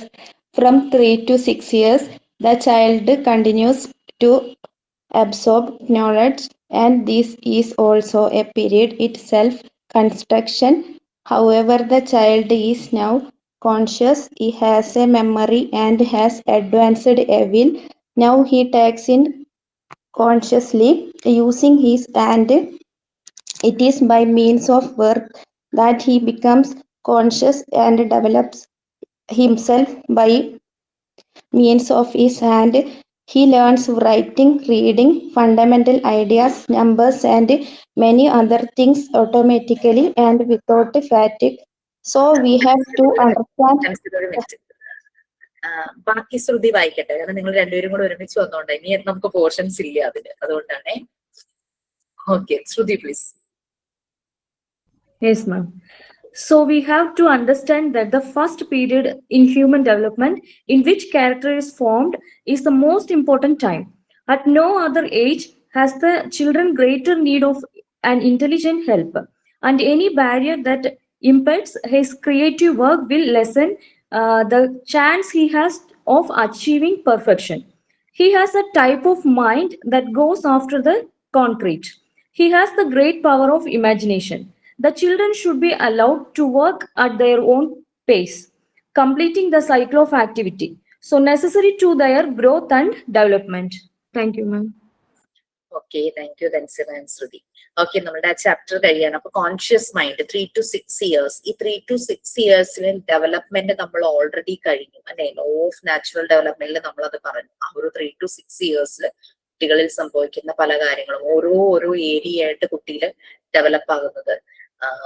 Self discipline, obedience, power of attention, imagination, creativity, will, moral values, അങ്ങനെ ഓരോന്നും ഡെവലപ്പ് ആവുന്ന കാര്യങ്ങൾ നമ്മൾ ഓൾറെഡി യൂണിറ്റ് 3 പറഞ്ഞിട്ടുണ്ടായിരുന്നു. സോ ഈ ഒരു പ്രായമാകുമ്പോൾ കോൺഷ്യസ്ലി ആണ് എല്ലാം എടുക്കുന്നത്. നേരത്തെ അൺകോൺഷ്യസ്ലി ആയിരുന്നു എടുത്തിരുന്നത്, അതൊന്നും ഓർമ്മയുണ്ടായിരുന്നില്ല. പക്ഷെ ഇപ്പൊ അവർ വളരെ കോൺഷ്യസ്ലി ആണ് എടുക്കുന്നത്. അപ്പൊ ഈ ഒരു പ്രായത്തിൽ നമ്മൾക്ക് അവർക്ക് ഏറ്റവും ആക്ടിവിറ്റീസ് പ്രൊവൈഡ് ചെയ്യുമ്പോൾ അവർ ഇതുപോലെ തന്നെ എക്സ്പീരിയൻഷ്യൽ ലേണിംഗ് വരും. അവർ ഹാൻഡ് യൂസ് ചെയ്യുന്നു, ആക്റ്റീവ് ആയിരിക്കും അവർ, മൂവ്മെന്റ് അതവരെ. അതുകൊണ്ടാണ് 3 to 6 years നമ്മൾ മോണ്ടിസോറി എൻവയോൺമെന്റിൽ ഉള്ളൊരു കുട്ടി എന്ന് പറഞ്ഞു കഴിഞ്ഞാൽ അവൻ അവിടെ നല്ല പോലെ മൂവ് ചെയ്യാനുള്ള എല്ലാ സൗകര്യവും അവന്റെ ഇഷ്ടത്തിലെ ആക്ടിവിറ്റീസ് സെലക്ട് ചെയ്ത് ചെയ്യാനുള്ളതെല്ലാം പ്രൊവൈഡ് ചെയ്യും. അതുകൊണ്ടാണ് കോൺഷ്യസ് മൈൻഡ് ഡെവലപ്പ് ചെയ്യുന്ന ഈ ഒരു 3 to 6 years മറിയ മോണ്ടിസോറി ഈ മെത്തേഡ് ആ ഒരു ഏജ് കാറ്റഗറിയിലേക്ക് കൊണ്ടുവരുന്നതും അവരുടെ എൻവയോൺമെന്റിനെ അതിനനുസരിച്ചുള്ള നല്ല നറിഷ്ഡ് എൻവയോൺമെന്റ് ആയിട്ട് മാറ്റും. നല്ല ലവിങ് നറിഷ്ഡ് കുട്ടികളുടെ സൈസിലുള്ള എല്ലാ സാധനങ്ങളും ആയിരിക്കും അവിടെ വെക്കുന്നത്. അങ്ങനെ നമ്മളിനി 7th യൂണിറ്റിൽ നമ്മൾ ഓൾറെഡി പറഞ്ഞു അല്ലെ, പ്രിപ്പയർഡ് എൻവയോൺമെന്റ് എങ്ങനെയായിരുന്നു, എങ്ങനെയാണ് ആ ഒരു എൻവയോൺമെന്റിനെ മറിയ മോണ്ടിസോറി പ്രിപ്പയർ ചെയ്തത്. അവരുടെ എല്ലാ സ്കിൽസും റൈറ്റിംഗ്, റീഡിങ്, ഡ്രോയിങ്, എല്ലാ ഫണ്ടമെന്റൽ ഐഡിയാസ്, നമ്പേഴ്സിനെ കുറിച്ചും നമ്മൾ പ്രാക്ടിക്കൽ സെഷനും ഓൾറെഡി ചെയ്ത് കഴിഞ്ഞു. അതിൽ നമുക്ക് മെറ്റീരിയൽസ് ചെയ്തപ്പോൾ നമുക്ക് മനസ്സിലായി ഓരോ ഫണ്ടമെന്റൽ ഐഡിയാസ് അവര് ത്രൂ ആക്ടിവിറ്റീസ് അവർ ഓർത്തിരിക്കുന്നു. അവരത് ചെയ്ത് അവർക്ക് അതിന് ഓൾജിബ്ര വരെ നമ്മൾ ചെയ്യുന്നുണ്ട് ആ ഒരു 3 to 6 yearsലെ കുട്ടികള്. പക്ഷെ ഇത് ഓൾജിബ്ര എന്ന് മനസ്സിലായിട്ടല്ല, ഹയർ ക്ലാസ്സിലേക്ക് ചെല്ലുമ്പോൾ അവർക്ക് ഭയങ്കര ഈസി ആയിരിക്കും. അപ്പൊ മറിയ മോണ്ടിസോറി ഒരു യൂണിവേഴ്സിന്റെ ഒരു മിനിയേച്ചർ വേർഷൻ, ഒരു കൊച്ചു യൂണിവേഴ്സാണ് അവിടെ ക്രിയേറ്റ് ചെയ്ത് വെച്ചിട്ടുണ്ട്. ശരിക്കും പറഞ്ഞു കഴിഞ്ഞാൽ അങ്ങനെ ക്രിയേറ്റ് ചെയ്ത് വെച്ചിട്ട് അതാണ് കുട്ടികൾക്ക് പ്രൊവൈഡ് ചെയ്യുന്നത്. അപ്പൊ അവിടെ ആ ഒരു 3 to 6 years കഴിഞ്ഞ് പുറത്തേക്ക് വരുന്ന കുട്ടികൾക്ക് പിന്നെ അപരിചിതത്വമില്ല. അവർ ഏത് മെത്തേഡുള്ള പഠന രീതിയും അവർക്ക് എളുപ്പമായിരിക്കും, ഈസി ആയിരിക്കും. അവർ ആ ഒരു രീതിയിൽ മാറും. ഏത് സ്കൂളിൽ കൊണ്ട് ചേർത്താലും കുട്ടിയുടെ പൊട്ടൻഷ്യൽ വെച്ചിട്ടായിരിക്കും പിന്നെ പഠിക്കുന്നത്. സ്കൂളിന്റെ സപ്പോർട്ടിനേക്കാൾ കൂടുതൽ അവനവന്റെ പൊട്ടൻഷ്യൽ അവൻ നല്ല രീതിയിൽ യൂസ് ചെയ്യാനായിട്ടുള്ളത്. അപ്പൊ ഇങ്ങനെ കുട്ടികൾ അവരുടെ ഓൺ പേസിൽ, അവരുടെ ഓൺ സ്പീഡ്, ഓൺ റേറ്റില് ആക്ടിവിറ്റി ചെയ്യാനായിട്ട് അലോ ചെയ്യുവാണെങ്കിൽ അവരുടെ ഗ്രോത്ത് ആൻഡ് ഡെവലപ്മെന്റ് നല്ല രീതിയിൽ തന്നെ മുന്നോട്ട് പോകുമെന്നാണ് പറയുന്നത്. അപ്പൊ ഞാൻ 3, 4, 7, 10 ഈ 4 യൂണിറ്റ്സിന്റെ 10 നമുക്ക് എടുക്കാനുണ്ട്. പക്ഷെ എന്നാലും ഞാൻ അത്രയും യൂണിറ്റ്സിന്റെ ഒരുമിച്ച് നിങ്ങൾക്ക് ക്വസ്റ്റ്യൻ പേപ്പർ മോക്ക് ടെസ്റ്റ് ഞാൻ തന്നേക്കാം. 10ന്റെ കഴിയുമ്പോൾ 10 പ്രാക്ടീസ് ചെയ്താൽ മതി കേട്ടോ. ബാക്കി 3, 4, 7ന്റെ ഓൾറെഡി ഞാൻ 12ന് ഓൾറെഡി കൊടുത്തു കഴിഞ്ഞപ്പോ നിങ്ങൾക്ക് അന്ന് തരാന്ന് വിചാരിച്ചു. പിന്നെ ഓർത്തു 4ഉം കൂടെ ഒന്ന് കഴിയട്ടെ എന്ന് വിചാരിച്ചു. അപ്പൊ നമുക്കിനി 10th ചാപ്റ്റർ മാത്രമേ ഉള്ളൂ. ഇത്തിരി ടഫാണത്.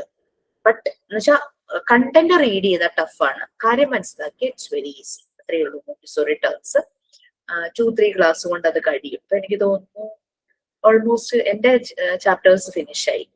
പിന്നെ നിങ്ങൾക്ക് ടേം 2 എക്സാമിനേഷൻ സ്റ്റാർട്ട് ചെയ്യും. പിന്നെ മെയിൻ എക്സാം വരും. മെയിൻ എക്സാമിന് മുമ്പ് ഞാനൊരു റിവിഷൻ സെഷൻ വെക്കും, ഒരു റിഫ്രഷിംഗ് സെഷൻ. അത് ഞാൻ ഈവനിങ് ആയിട്ട് കേട്ടോ വെക്കുന്നത്. കാരണം എനിക്ക് മാക്സിമം പാർട്ടിസിപ്പൻസ് വേണം നിർബന്ധമുണ്ട്. കാരണം വേറൊന്നും കൊണ്ടല്ല, പലരും ജോലിക്ക് പോകുന്നവർക്കൊക്കെ സമയം കിട്ടുന്നുണ്ടാവില്ല ഈ റെക്കോർഡ് ക്ലാസ് കണ്ടിന്യൂസ് ഇരുന്ന് കാണാൻ.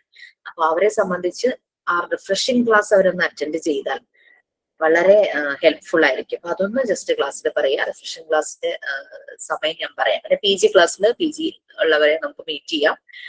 ഞാൻ നമ്മുടെ സ്പെഷ്യൽ ബാച്ചിനെയും നിങ്ങളുടെ ഒപ്പം കൊണ്ടുവരുവാണ്. അവർ ടേം 1 എക്സാമിനേഷൻ ഈ സാറ്റർഡേ എഴുതും. അവർക്കും ഇപ്പൊ ഞാൻ സെൽഫ് കൺസ്ട്രക്ഷൻ കഴിഞ്ഞ് പ്രിപ്പയർഡ് എൻവയോൺമെന്റിലേക്ക് കിടക്കുക. പക്ഷെ എനിക്ക് അവർക്ക് പാരലായിട്ട് PG എടുക്കേണ്ടി വരും. അപ്പൊ ഞങ്ങൾ നല്ല ഓട്ടത്തിലാണ്. നിങ്ങളുടെ ഒരു സപ്പോർട്ടും ഉണ്ടായിരിക്കണം. അപ്പൊ thank you so much. Have A nice day. നമ്മളപ്പോ ഈ ചാപ്റ്റർ കഴിയും. Thank you, ma'am. Thank you, ma'am. Thank you, ma'am. Thank you, Miss. Thank you, ma'am. Bye.